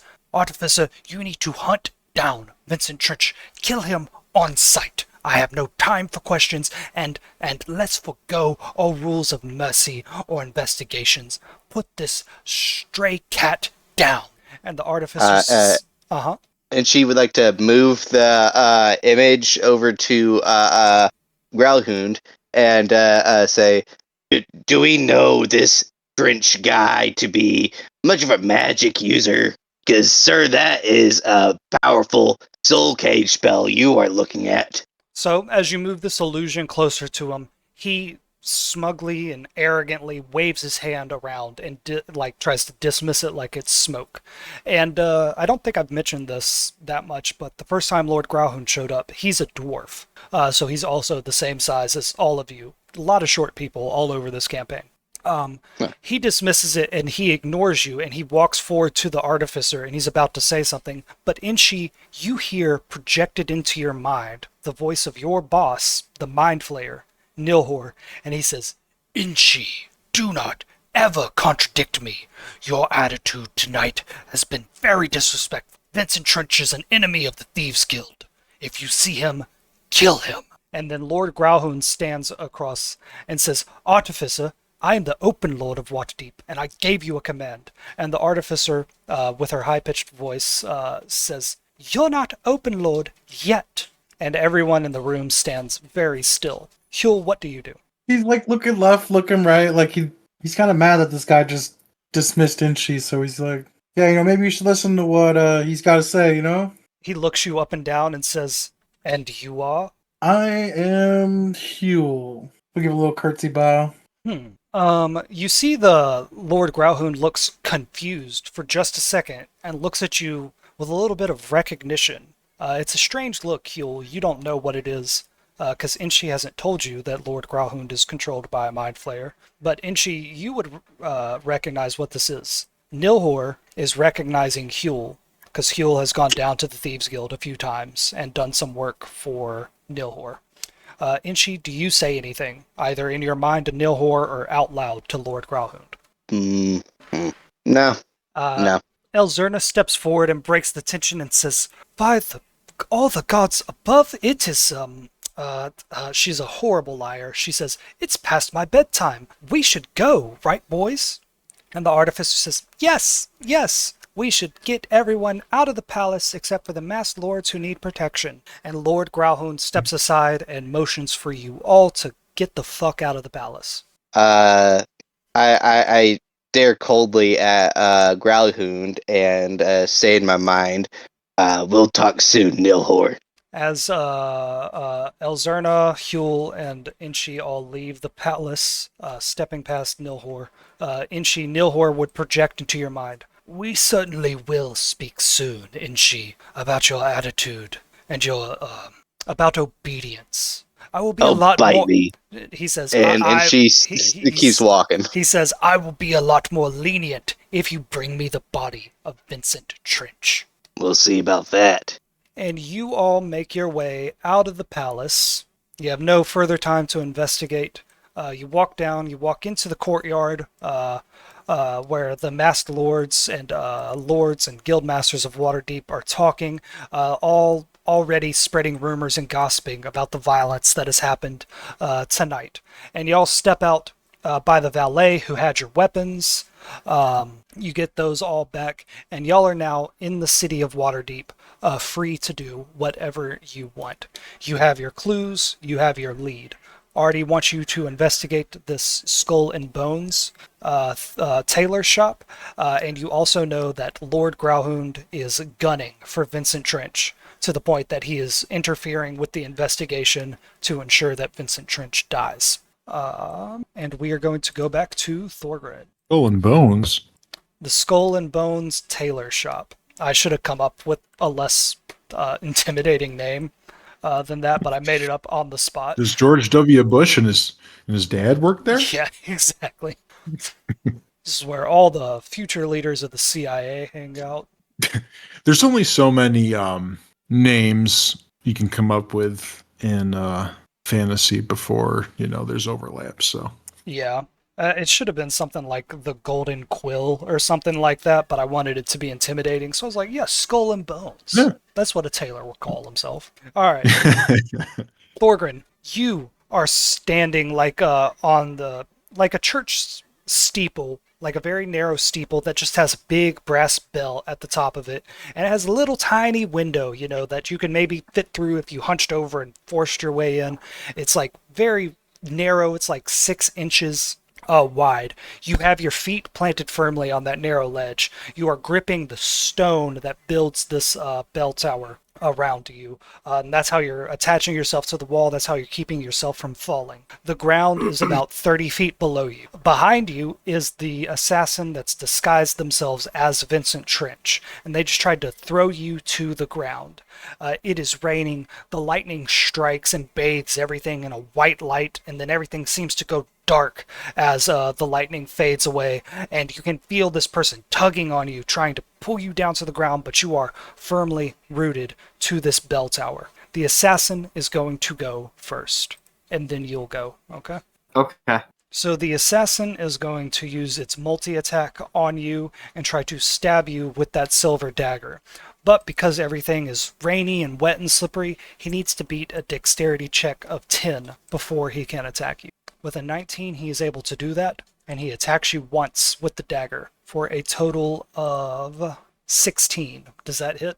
19, yeah. 16. 1-6. So I take 8 because I'm enraged. No. Does an attack of 16 beat your armor class? Oh, no, you said 19. I said 16, and you misheard me. Oh, no, 16 misses. Okay. He's going to roll his second attack. And that also misses. Just the lightning and the rain and the struggling to keep himself upright, he misses both of his attacks. Thorgrin, it's your turn. First, you're going to roll a dexterity check to see if you can keep your footing. So roll dexterity, and you need to beat 10. 13, your feet are planted firmly on this ledge. You have a good grip on this stone. You're not falling anywhere. What actions do you want to take? I would like to grapple him. Okay. So he's like behind you trying to stab you, and he's like got one hand trying to pull you down, and you just like reach over your shoulder to try and grab him and grapple him. So he is going to roll a strength check, and you're going to roll a strength check. He got a nat 1. So if you get anything other than a nat 1, you succeed. 26. 26. With that nat 1, like the moment you pull up on him with your just incredible strength, he loses any firm footing that he had, and his feet slip out from under him as you grab him by the collar, and now you have him dangling 30 feet in the air as you hold on to the bell tower. Does that make sense? Yes. Yes. What do you do? Well, you said we're pretty high up, so 30 feet. How does he feel about being Batista bombed off a roof? What's a Batista bomb? Let's find out. Oh, God. Okay. What do you do, Thorgrin? I'm going to dive us off the roof and put him underneath me, so he takes the brunt of the damage. Okay. So in like slow I motion. heard that this was how Blade Runner was originally supposed to end before they rewrote the script. He looks at you and says, I've seen things you wouldn't believe, man. So in slow motion, like you reached up to grab him and some lightning struck and his feet went out from under him, and you grabbed a hold of him, and by the time he could see what was going on, he was looking straight down to a drop of 30 feet, and he slowly looks back up at you to see what you're going to do, and you just let go. You let yourself fall, and as you're falling, you like grab your ankles and like pull them up to your hindquarters, and you have your knees pointed directly at him while he's 5 feet below you, and he's falling, and he goes, Batista bomb, and boom, y'all crash into the cobblestone. So first, we're gonna roll his falling damage. A d6 for every 10 feet. Yikes. So 11 damage. Apologize. And then Thorgrin, I don't even know how you would fucking classify this. Thorgrin, roll a d20, and you're not going to add anything to it. Whatever you roll, that's the damage you do to him when you land on him. 12. You do 12 damage as you just fall directly into him. And I'm sure if we calculated your falling damage with you raged and you landing on him, it would be like 1, so don't even worry about it. He has taken 57 damage tonight as y'all fall into this courtyard. Did me pulling him off the roof count as my extra attack? No, you've only made one attack. I don't think I made Perfect. I don't think I made you roll to land on him. But he stands up No, and you didn't. he still has energy. He still has fight left in him. What do you do? Oh no, wait. He gets a reaction. As you land on him, as you crush him, he turns to mist and teleports 10 feet away. What do you do? Standing, I would stand up and move the 10 feet. Okay. And use my action to grapple him. Jesus fucking Christ. Grapple City. 16. 16, he's going to roll a strength check. He doesn't add anything to it. He got an 8. So you are able to hold him, and he's like choking a little bit. There's a little trickle of blood coming out of his mouth. The thunder flashes, the lightning flashes again, and you can see Vincent Trench's face as you like hold him in a headlock down here on the wet cobblestones. You have him in a chokehold. What do you do? That is all my attack. So that is, I just have him grapple. Okay, we'll do another round of combat for you. But first, roll a perception check, Thorgrim. 9. Yeah, don't worry about that. Okay, he is going to struggle to break out of your grapple. So we're going to make opposed grapple checks again. Okay. He got a 14. I got a 12. He slithers out of your grasp, and he pulls out that silver dagger, and he lunges for you immediately. He gets one attack this turn. My God, dude! And he got a 10, which does not hit you. No. And he When you says, say, "My God, are you?" Oh, I'm sorry. What's up? No. It's an aside. It can wait. Okay. He says, if you knew what was good for you, mate, you'd leave this city right now. Good thing I don't know jack shit. Get over here. Get over here! And you throw a spear at him. Thorgrim, roll another perception check. 9. Yeah, don't worry about that. Over here Okay. at the Palace of Waterdeep, Elzerna, Inchi, and Huel step out of the cobblestone palace walls, and y'all are now in the castle ward of Waterdeep. You know that the real Vincent Trench is somewhere in this city. He ran as soon as the murder happened because he knew he was going to get pegged for it. You know that the City Watch is looking for him, and that includes the Griffin Cavalry that flies overhead of the city 24 hours a day. You have this one lead, the Skull and Bones Tailor, wherever that is, and you know that the City Watch and the Artificer are going to be on your tail. It is a race to find Vincent Trench and prove him innocent before the City Watch can find him and kill him. What do you two do? Heal. They keep trying me. And she takes his hat off, and he's kind of facing around a little. Nilhor, oh boy. He keeps trying you. What do you mean? He's trying to move in on my land, Mommy's land, and he's not listening, and he's not staying away. Oh, Huel, you guys still don't like the guild, right? I mean, certain parts of it. I mean, certain people. Huel, Yeah, like Nilhor. Huel, you're a little bit confused. Why isn't she talking about Nilhor? As far as you know, Nilhor has nothing to do with what happened tonight. Yeah, I'm like, the motherland? Are you okay, Inchi? Huh? What do you mean? Elzerna says, Inchi, are you having a stroke? Yeah, you're talking about your mother. I've never heard you speak before of your mother. Well, have you not heard of her soup? I go on about it all the time. Oh, yes, the soup. Yeah, as my mommy's soup. It's all coming back. Elzerna says, what does Nilhor have to do with your mother? Or anything that's happened tonight? Oh no, I doubt my mommy killed him, but and she. Elzerna's just like, why the fuck did I even ask? That's for a therapist to conclude. And she pulls out the pin from his jacket pocket, and someone's trying to frame a Trench. I see. Elzerna has dismissed the golden mandolin. She sends it back to the ethereal plane where she can summon it at any moment, and she walks over to the curb and she like tries to hail what's it called, a rickshaw, a little like 2-3 person cart that can take y'all wherever you want to go. She is again like lifting her dress to keep it from getting wet on the cobblestones, and she says, "Boys, what in the gods' names are we going to do? Where are we going to go?" Where'd Thorgrim go? We might need someone to punch someone. Where did Thorgrim go? I'm looking like to the left, look to the right. Elzerna hails over a rickshaw driver and says, "I'll give you 5 gold coins to take us anywhere in the city we need to go." And the rickshaw driver says, "Oh yes, ma'am. That sounds amazing," because 5 gold coins is like 5 weeks of pay for him. Oh, And Elzerna says, "Do you happen to have any bird paper?" And he says, "Oh yeah, miss, I got that right here. You can send a message to wherever you want." And he hands Elzerna a charmed piece of paper. Y'all have seen these things before.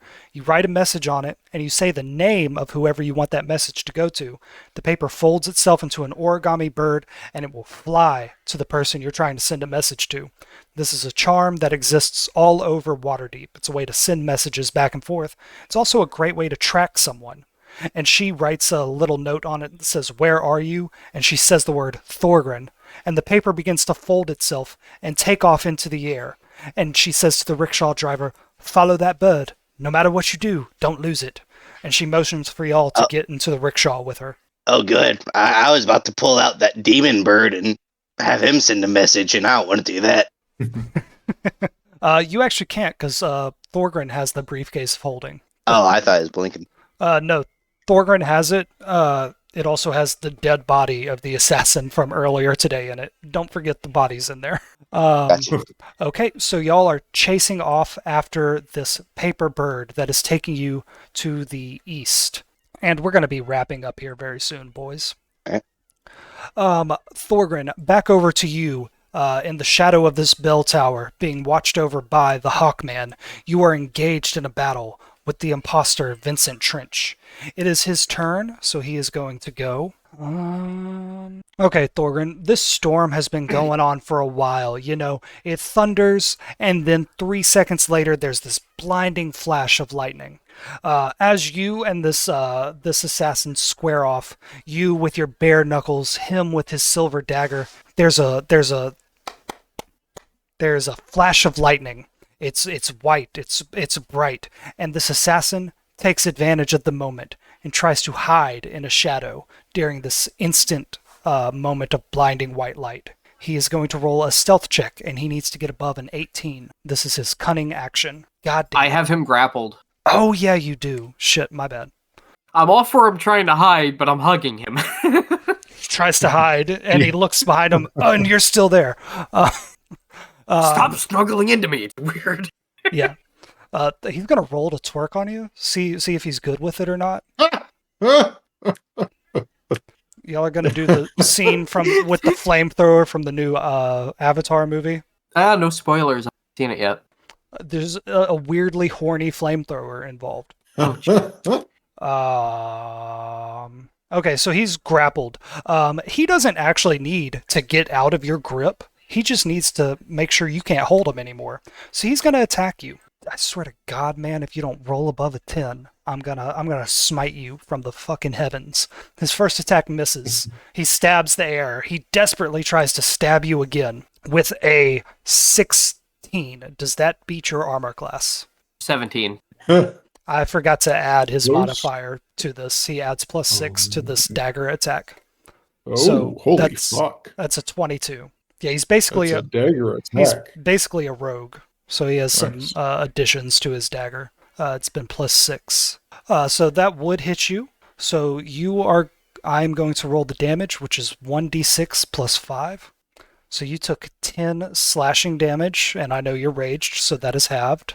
But, Thorgrim, you are also going to take, or you need to roll a Constitution saving throw, and you need to beat a 14. Poison? Yep. And this is his poison dagger. I am a dwarf, so I have advantage poison. Okay. Roll a Constitution check with advantage. 25. Of course, it's Thorgrim. Why am I making him roll anything? Okay, so you just by sheer force of will, you fight off the poison. You just concentrate really hard, and like some green poison flows back out of the wound. And that is his turn. Thorgrim, it's your turn. Roll a perception check. 20. 20. Yay, I can see! Dirty 20. Okay.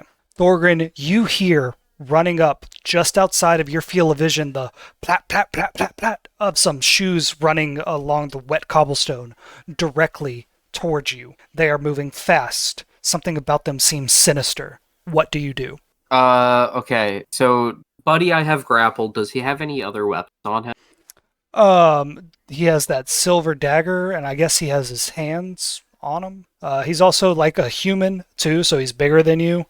He kind of covers your whole body. Dang, this is going to be awkward. I guess I'm going to have to take his dagger from him. Okay.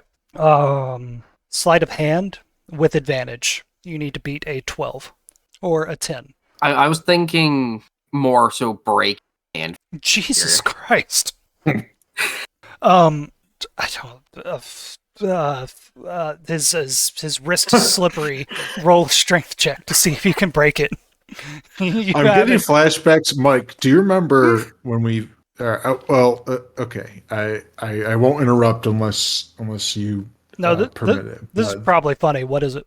So, do you remember when we first played 5th edition, way back in February of 2014 in Cooper's apartment during the Super Bowl, which oddly enough, the two teams who played that Super Bowl are both the top seeds of the NFL this year. Anyway, and we were playing, I think it was like Horde of the Dragon Queen or whatever, and my character was like, I don't know. I just remember being like, well, I don't want to play like an evil character. I'll be kind of neutral. And then very soon into it, we were torturing a cultist for information, which was, not great, but I don't know. Maybe it says something about human psychology. Yeah, the barn torture. I remember that. Yeah. I don't remember if it worked or not. I think that was the last session of that campaign. I don't think we picked I was it up like, after that. Maybe I won't do that again. Do you know, I don't know how many times I've played the first chapter of Horde of the Dragon Queen and never gone beyond that? Like, such a ridiculous... Is it as many times as Tim has played Curse of Strahd? It's as many times as Tim has tried to start a Cyberpunk campaign. Oh, man. All right, Thorgrim, roll a strength check to break this man's wrist and grab his weapon. 18. That works. You break his wrist, he screams, and the dagger is falling to the cobblestone. Take that, assassin! Or I guess like you might have like grabbed the dagger with his hand in it, broken his wrist. I just have his wrist with the dagger in it still. Okay. That's what I'm picturing now. So you're just holding on to Stop his stabbing wrist. yourself! Oh my god. Okay, so there's this guy, and there's those footsteps running up behind you. You have this man's dagger grabbed. What do you do? He stabs himself. So you ignore those footsteps from behind. Yep, I'm dealing with this guy. All right, stop stabbing yourself. Stop stabbing yourself. How do you roll? Can I voice the NPC? Yeah, Sam. Roleplay this assassin. Fuck. Fuck me. I mean, I'm just holding him, and in my other hand, I'm holding his wrist, and I'm just stabbing wildly with it into him, like trying to make him self shank himself. My groin. Yeah, I'm just recklessly stabbing. All right. I'm smaller. I don't have to worry about being hit. I don't even know what roll this would be, so just roll damage. Roll 1d8. Add your torture proficiency bonus. Yeah. Can I plus fauna? Yeah, kind of like exhaustion. You have 1 point of PTSD now. They're gonna make a sad movie about you where somehow you're the victim of all this. Okay, so I have a question. Uh-huh. So if I'm stabbing him with my arm, well, I mean, I'm using my strength to stab him with his dagger. Uh-huh. I'm adding my strength. Do I get to add my rage bonus? Sure. and my divine fury, channel it through his weapon while he's stabbing himself. Yeah, I think so. If you ever do this again, I'm gonna have the guy put up a fight. But you like broke the dude's wrist, and like you're jerking on that, so he kind of does whatever you want. Getting stabbed hurts less than you like fucking with his wrist right now. So yeah, Okay. go ahead and roll all that. This weapon damage is 1d8, and then add all your modifiers to it. We're looking at a total of 16. Total of 16. Just a second. And I don't expect this to be happening again. Yeah, if this ever happens again, that's gonna be weird. Like if I had a Stop nickel stabbing yourself. for every time Thorgrim torture killed a guy. It wasn't torture. I gave him several times to, stop. Okay, he is an assassin. It's not like he's just doing it for some guy off the street. But I'm sure if you broke bomb. Yeah, if you Batista bombed someone and then broke their wrist and then made them stab themselves, they would answer any question you asked. I mean, I don't see him surrendering. You'd never know. This guy could have a very rich backstory. This is actually how I introduced Sam's character to the campaign. This is the guy I'm going to play. I'll make an assassin rogue. You don't have to, but that would be cool, because we don't have a rogue on this. Oh, Also, say less. Yeah, I thought we were going to get like. Did I say that out loud? Yeah. Am I 23? This campaign is extremely good for a rogue. Yes. I love how the campaign premise rogues. was like, oh, we're doing heists, and it's an illusion wizard, two bards, a bard and a ranger, and a barbarian. I'm like a thief, but I'm like a bard thief, you know. These illusions like a have rogue helped thief. in heists. Yeah. Yeah. A lot of your heists have been illusion based. You were invisible at the museum. You pretended to be Lord Castlanter at the talent show. Fucking 150-foot forest springing up in the city. 16 damage to this dude. What is he at? He's at 60. So that's going to put him at 76. Thorgrim, I will let you roll a second attack. Oh, no, wait. No. Wait. You do this the first time, and he turns into mist and teleports 10 feet away. This happens every time you damage him. Every time you hurt this guy, he turns to mist and teleports away, and you have no idea why. It's incredibly frustrating, but he is about 10 feet away from you now. He has turned himself to look at you, and he switches his dagger over to his other hand. Thorgrim, what do you do? Well, I guess I'm gonna have to run the 10 feet over and re-grapple. Yeah, you have one action left. Yeah. Yeah, so I don't want him to run on his turn, so I'm gonna grapple him. Go ahead and roll that strength check. God damn it. 21. You just run over to him and you just tackle him and you grapple him. Fantastic. Hey, Thorgrim, what's your AC? 17. 17. 10 plus 8 is 18. And then, just a second. And I'm going to roll 5d6 plus 5 for a total of 29. Thorgrim, as you rush forward to grapple this man, just as you put your hands on him, those footsteps catch up to you, and you feel a stinging pain in your back as a blade is slid into you from another assassin that comes up behind you and sneak attacks you. You take 29 damage. Yeah. Okay, is any of that negated by rage?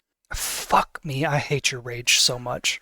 You did damage last turn, so you still have it. So yeah, you would have that. Okay. Roll a constitution check with advantage. 17. 17, again, you are not poisoned. You hear whispered into your ear, "Go ahead, break his neck. I have no tolerance for weakness."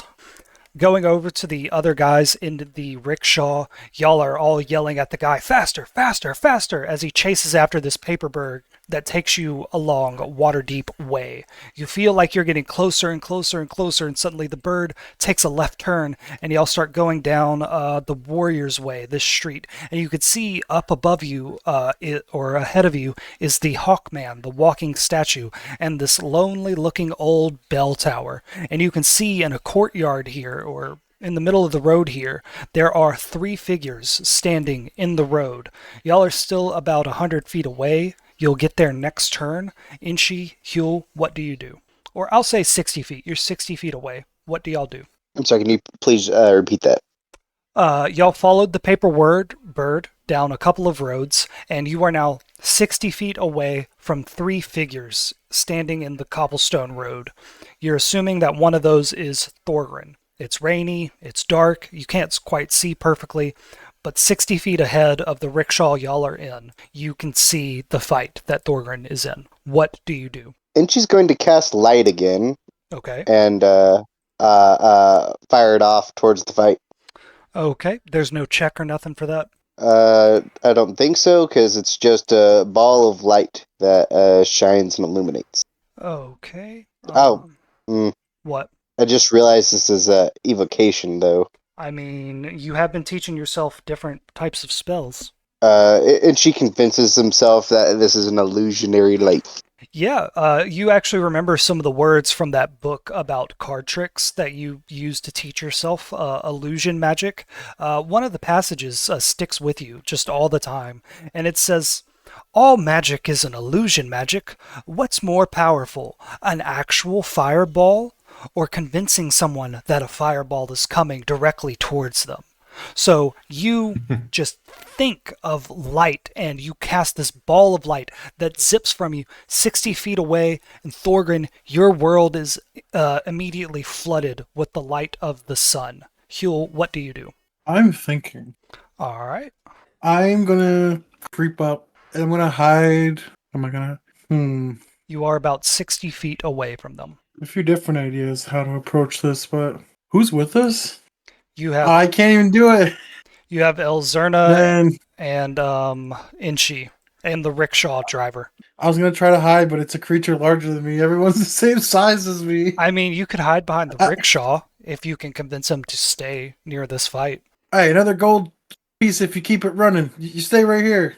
All right. He says that he's not going to stop, but like you could hang off the side of it, like and kind of obscure yourself if you want. And he's just going to keep going straight forward. Does that sound good? Good. Or do you want him to stop? No, actually, could I jump up and get like some elevation, like do some sort of check to like jump up on like a Yeah. The rickshaw It's not is up on the roof, but like like Assassin's Creed, there's like stands and stuff, like little porches. You know what I'm saying? Like they can climb up on, but they're not, you know what I mean? Like 10, 15 feet up. Yeah, there's like a porch here, like of someone's like back door. They would come out here and just sit and watch people on the street. And like you notice the edges of this porch roof are actually painted yellow, which means it's a climbable object, and you just hop up there. Roll an acrobatics check for me. I see the yellow, and I throw him the gold piece, like I flip it with my, you know what I mean? Like you're flipping a coin to him, and then I had to leap up. All right, yeah. So like with that dirty 20, you stand on the roof of the rickshaw, and like he's like barreling towards this, and then he slams on the brakes, and that gives you like enough momentum as you jump to be able to get on the rooftops right here. And so next turn, you and Inchi will enter the fight along with Elzerna. Or do either of you say anything to Elzerna? No, I don't actually. I look and see she's back, but like I'm okay. She summons. Hey, girl, you got better eyes than me. Is that Thorgrin over there? She is going to roll a perception check. She says no. She got a 2. Oh. Where? She says, but he's in that direction because that's where the paper bird is flying. Well, but it's not those 3, so I don't know. I don't see anyone else around.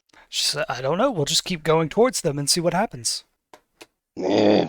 All right, so she summons the golden mandolin into her hand. The rickshaw driver drives away. Next turn, y'all will enter combat.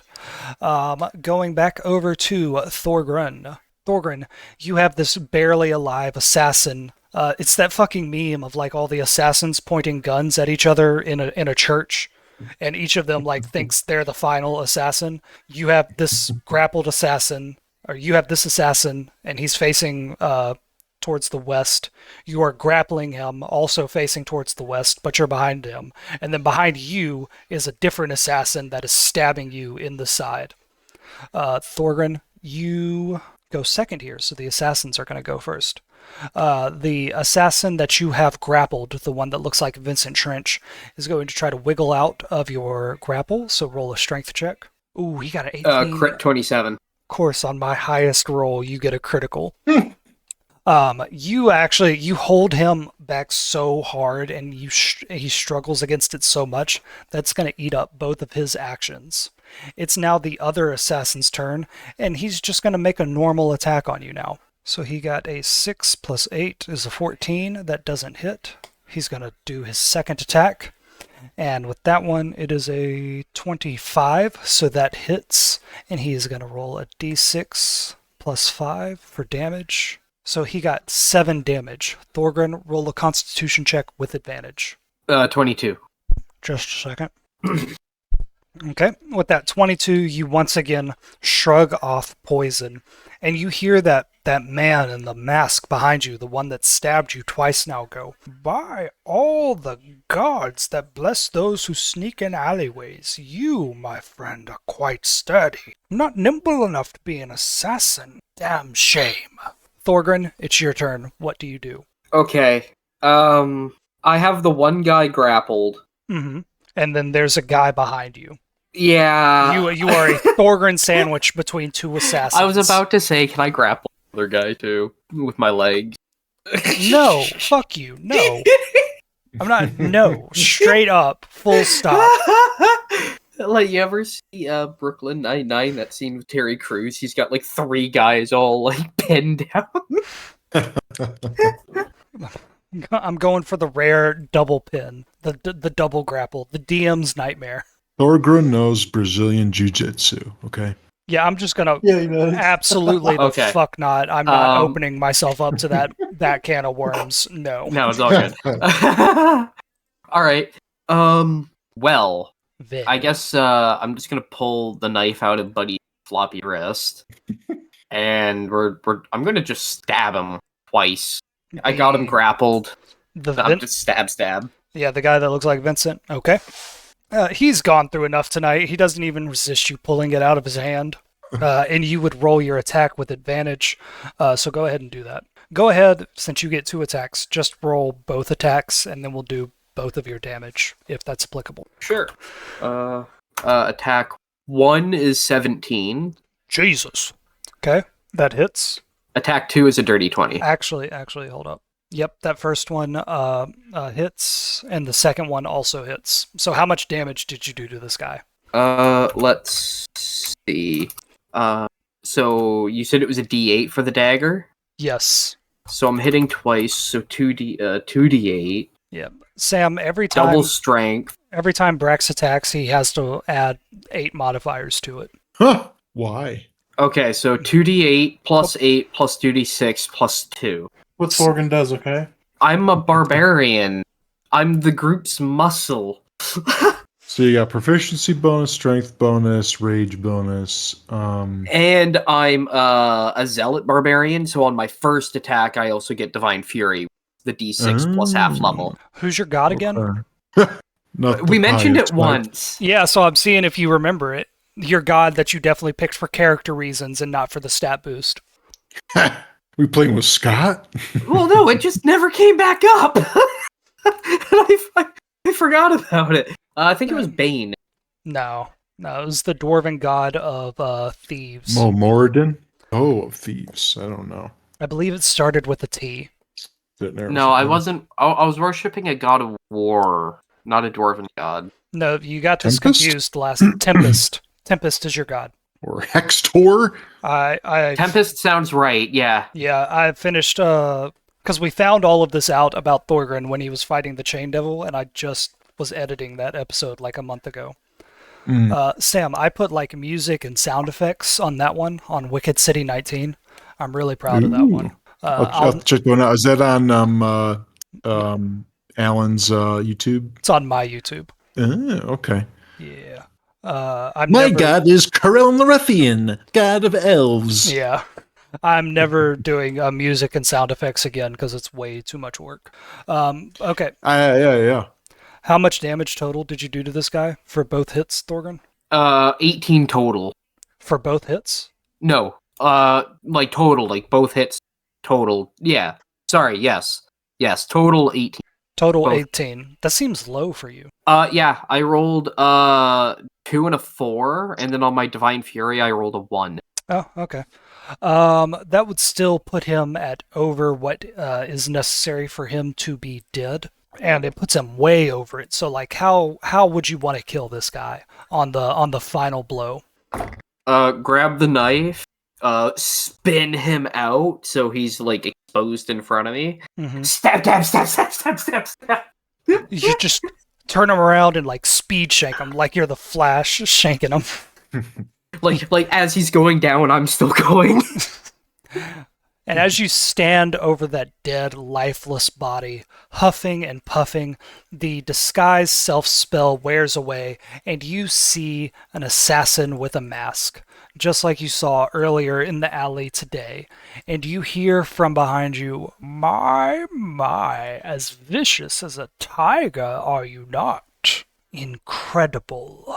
Going back to Huel, Inchi, and Elzerna, y'all are now here. Y'all are in the combat, and I'm just going to keep your initiative from when we rolled in the palace. So this is a new turn. Huel, you go first. There is a dead assassin in front of your friend Huel. Or there's a dead assassin in front of your friend Thorgrin, and then standing behind Thorgrin with another bloody silver dagger is a man dressed in all black, with a black mask and a black cape and a black body armor, with some white hair blowing in the wind.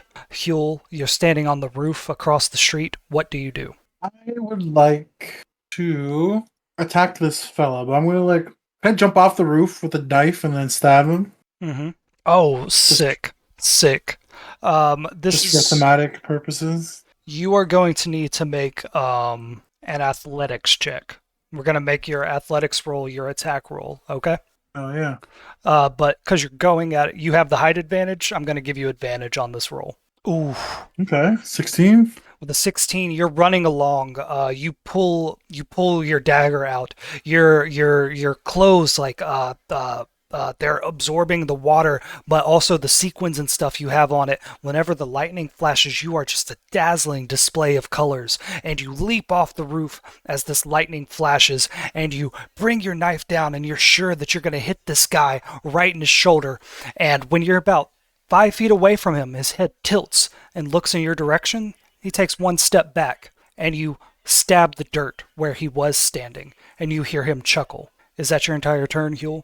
Yeah, that a minute, like swinging down from like a piece of laundry and hitting the dirt. All right. You hit the dirt. You're crouched over. You're not prone or anything. And this assassin is going to attack you by kicking you because it's his turn now. Nat fucking one. He goes a bit too hard at it, and he loses all of his aura, all of his like intimidation points, and he just slips and falls over on the cobblestone. That's his turn. The other assassin is dead.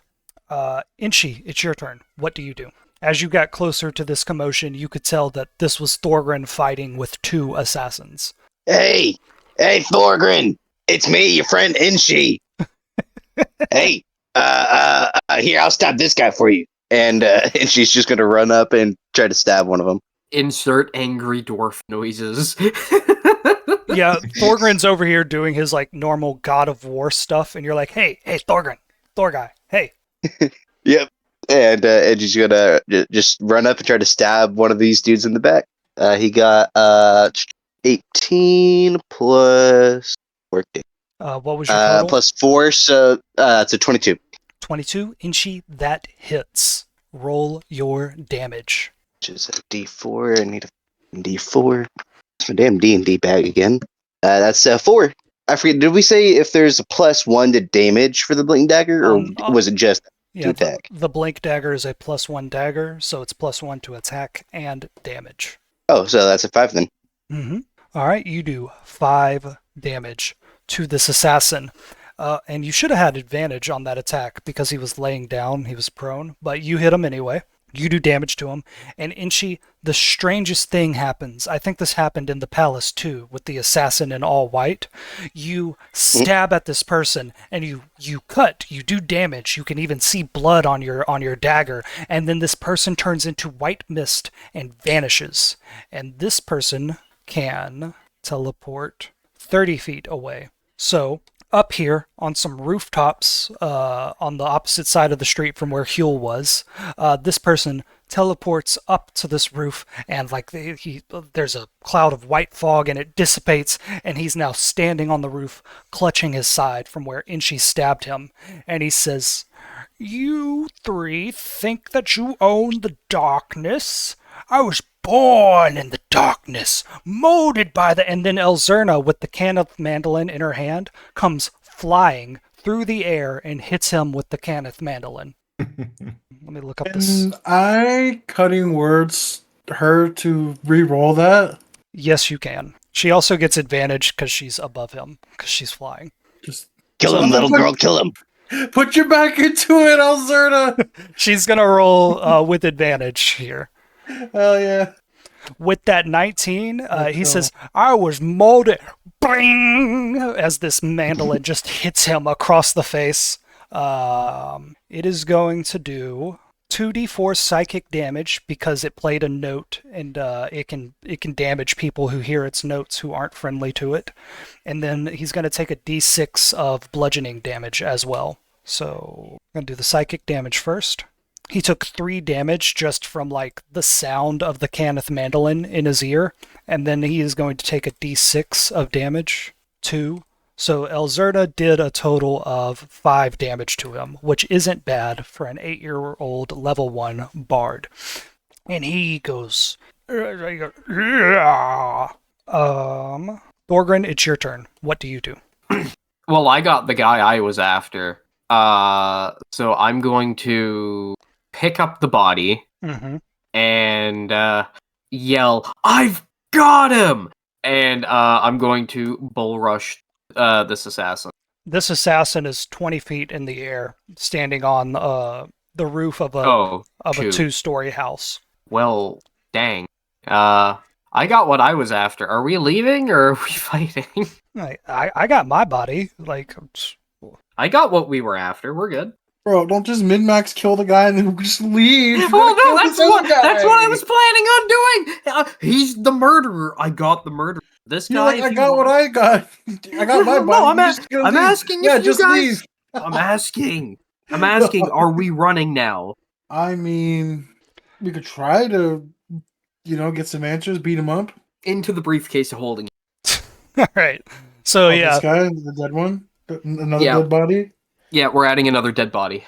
Yeah, it's literally the same character model, the same textures. It looks like the exact same guy, shoved in next to the other assassin. And as you're doing that, you hear that guy that Elzerna just smacked. Elzerna lands on the street next to all of you. She dismisses her fly spell that she got from the Cannith mandolin. And she says, guys, we need to leave. We need to leave right now. We need to leave right now. You don't know what I saw up there. Calm yourself, child. What did you see? She says, no, don't not be calm. Panic. Panic now. Panic hard. Run. Any direction. Doesn't matter. And as she says that, you hear this assassin that she just smacked in the face say, my, raw brutality. And then you hear something pop as he adjusts his jaw. Is going up against our cunning and magic. Members of the guild, I believe we have found worthy adversaries. And y'all hear these soft footsteps as a bunch of different assassins make their presence known to all of you. Standing up on the roof are a series of assassins dressed in all white, all red, or all black. And he says, you've merely been dealing with our apprentices up to now. This was supposed to be a simple job, but I, for one, enjoy a challenge. You have less than a day to live, half pints. And then he transforms into smoke and is blown away by the wind, as are all the other assassins here tonight. We got less than a day. How much less? Huel, Thorgrin, do you say anything? I mean, I was winning with my bare hands, so now that we have a timeline, I can get a real weapon. Thorgrin is just stuffing a body. Yeah. Like just how quiet it is after they all disappear. Looking to the left, looking to the right, and it's just, I imagine it's just dead quiet. Huel, you You look to the left, you look to the right. The only sound now is the sound of the rain hitting the rooftops and the cobblestone streets. You look to your left where your buddy Thorgrin is bleeding from about 3 different cuts that he's not paying attention to at all, shoving another dead body into the briefcase of holding. You look to your right and you see your buddy Inchi scanning the rooftops, confused about what the timeline is. And then you look at Elzerna holding the golden mandolin. She is sweating. She's fortunately not bleeding. The rain is causing her blue hair dye to run down her face. Her nice, pretty dress that she bought just for this is ruined. It's covered in dirt and covered in rain and mud.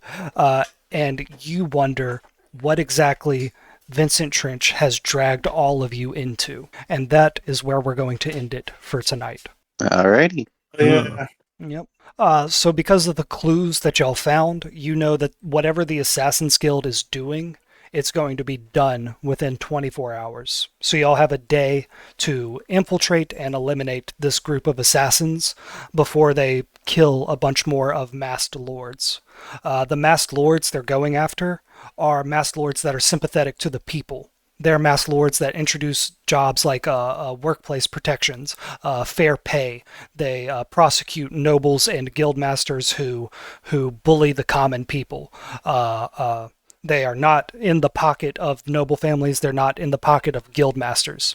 If the Assassin's Guild is successful, the people of Waterdeep will be worked to the bone and worked unsafely and be paid less.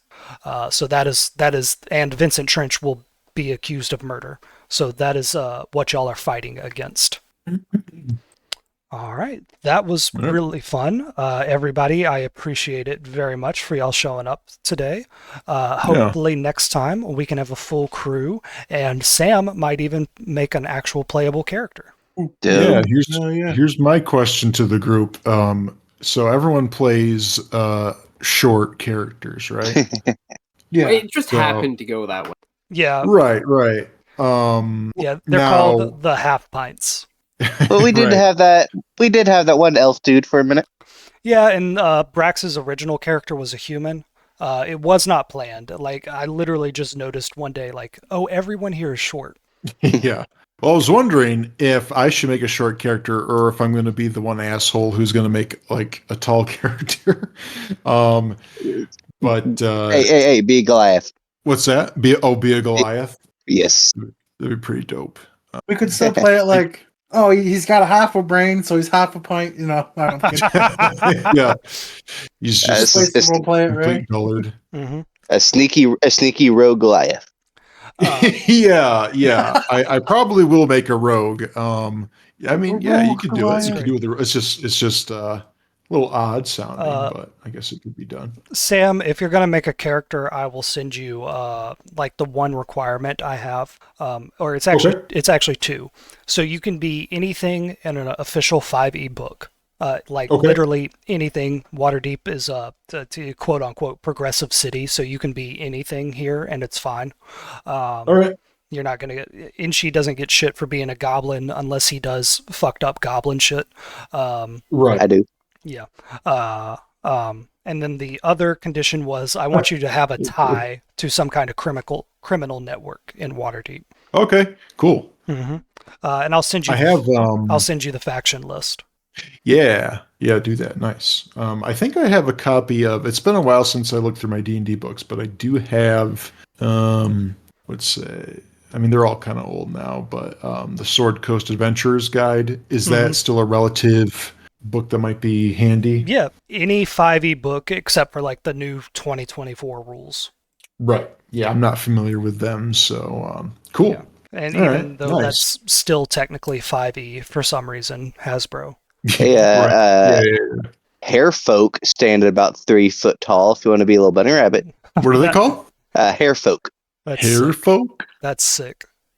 HARE folk. Oh, like Bugs Bunny? Yes. I mean, it's literally a rabbit person. If you want a small race too, you could also play an owlin.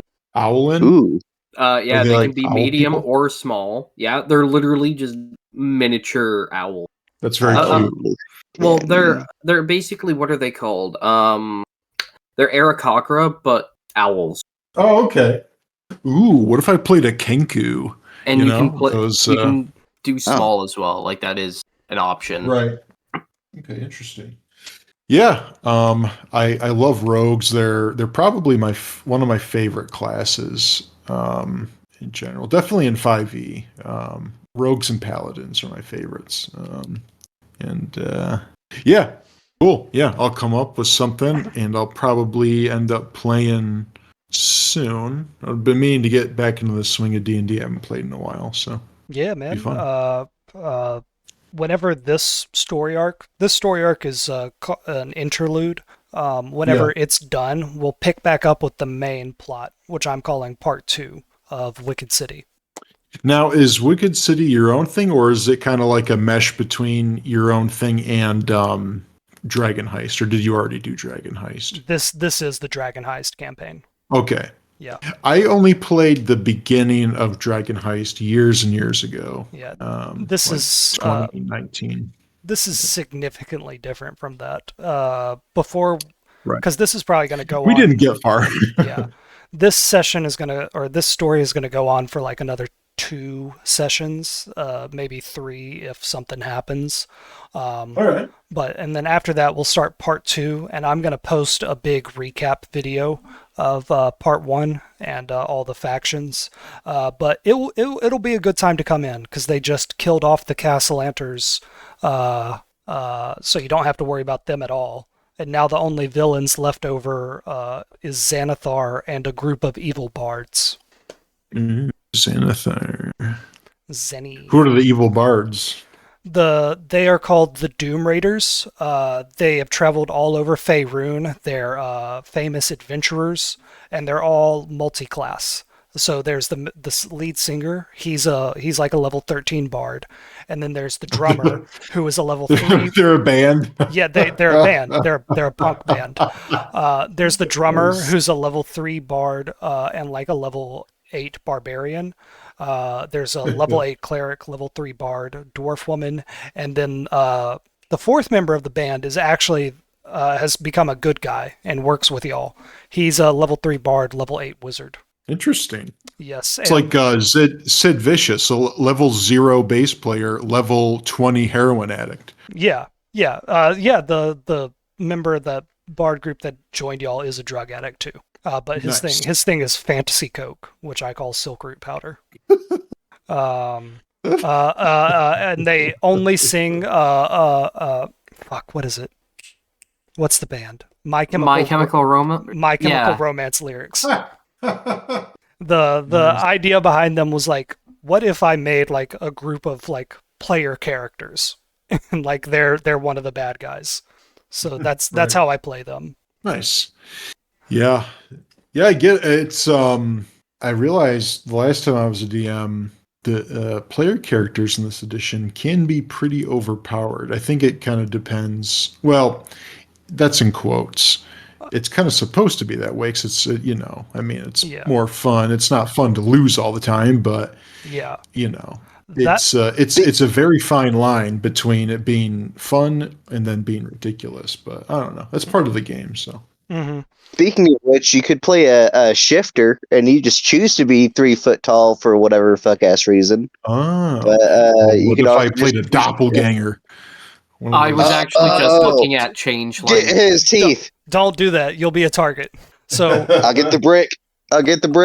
To get or do it and don't tell us. That would be a great story arc. That would be fantastic, actually. So in order to get into the Vault of Dragons, you have to get 3 quote-unquote keys, and the keys are different items around Waterdeep. One key is 3 red dragon scales. The other key is a fist-sized chunk of bismuth, which is actually the artificer's heart. That's what powers all her mechanics. And then the third key is a dozen doppelganger teeth. And the barmaid at the Yawning Portal, who is Inchi's love interest, is a doppelganger. Oh, shit. Mm-hmm. Interesting. Do the characters know that? Does Inchi know that? The player characters know that because they found it out from the Doom Raiders, that bard band. That bard band made a deal with the devil who revealed all 3 keys to them. So that's how the players found out about it. So yeah, Inchi's And she's been struggling because he knows he has to kill Bonnie to take her teeth. And Huel's been struggling because he knows he has to kill the artificer to take her heart. But they both have crushes on the people they have to kill. Oh no. Yeah, she didn't disclose this in the dating profile, and she's like struggling to come to terms. And You got doppelfished. Yes. Yeah, Huel can't stop thinking about her chest, but it's like the bismuth crystal. You know what I mean? He's not. Yes. Yeah, the chunk of bismuth is actually so big. It's like her heart. It's like internal to her, but it's so big it's like sticking out of her skin. Yeah, he's like just got her chest on his mind constantly, even though it's like he's thinking about the crystal. He's not thinking about other stuff. Like there's a bead real of nice. sweat like breaking out on his face all the time, but it's not because he's horny. It's because he's terrified. Yeah, like how is this gonna play out? Like, Oh yeah, You gotta- Huel, like as you're standing there in the rain next to these dead bodies and Elzerna all dirty and Inchy bloody, you think back to like just an hour ago when you were dancing with the artificer, and boy was that fun. If only this murder hadn't happened. thanks a lot, Thorgan. I was having such a good evening until you ruined it. I didn't do anything. In fact, I have solved a problem more so than No, caused. there's not even one body in there. There's two bodies. I'm gonna point to the morgue of beholding. Oh yeah, Mark appealed. yeah. Sam, the first time they killed one of these assassins, Thorgren did it on accident. Speaking of which, there's also it's a zoo in there. Where's little Inchy? Let him out right this instant. Oh yeah. Okay, I'm gonna credits scene. open up the briefcase and just start shaking it. Oh no, all the Oh bodies. wait, are hold falling up! out. Put 'em I'm back not. in I'm not. there. I'm not tall enough for this. I go and stand on a barrel and start shaking some more. Eventually, like a little raven falls out of the briefcase of holding, and it goes. It fucking stinks like abyssal chickens in there, Thorgren. What the hell do you got going on in there? And then the beak flies open, and this red-skinned imp pokes its head out and says, "I don't belong in briefcases." I mean, are you not just a differently shaped abyssal chicken? Are you a miniature cockatrice? He goes. He like holds And his. plus, He's like about to retort, but he can't think of one, so he just kind of stands there. to answer your question, it does smell like abyssal chicken because I'm gonna shake it some more till one falls out. Because there were abyssal chickens in there. A rotting abyssal chicken that's been in there since you stuffed it in there from. Oh yeah, I forgot to from cook the it, warehouse. didn't I? Yeah, I don't think you ever. You cooked No. one of them and then you left the other one in there for like 2 weeks. It's just been a conversation piece, and Jesus. Okay, so we'll pick back up here next week with hopefully Blinken in tow. These are much more fun when everybody's here, but I had a great time tonight. Yeah, it was fun to get fun back into it. sitting in. Mm-hmm. Oh Yes, yeah, sir. this is Huel's first game of the new year. yeah. Nice. Yay! Yeah, sorry, but last week I forgot I was out doing something, and then just lost track of time. Oh, How it's dare you? fine, my man. No, because like I'm in 3 games, so like every game that I've been in the past couple weeks has been off too. So like my Friday and Sunday, Yeah, The worst. or Saturday. Sorry, my Saturday and Sunday, not Friday, because Friday is this game. I thought you played another game on Fridays too. No, it's just I used to, but then we switched it to Saturday. Oh, yeah. Okay. All right, guys. Well, I am going to go watch One Piece. I'm almost completely caught up on it. I hope y'all have a fantastic weekend. Hell Yeah, thanks for yeah. hosting, for man. running. Thanks for the game. Yeah, absolutely. We'll pick it back up next week. Y'all have a great weekend. Yeah. Adios. Thanks, everybody. Adios. Thanks for joining, Sam. Yeah. Have a good weekend, y'all. Yep. Good night, all. Peace out.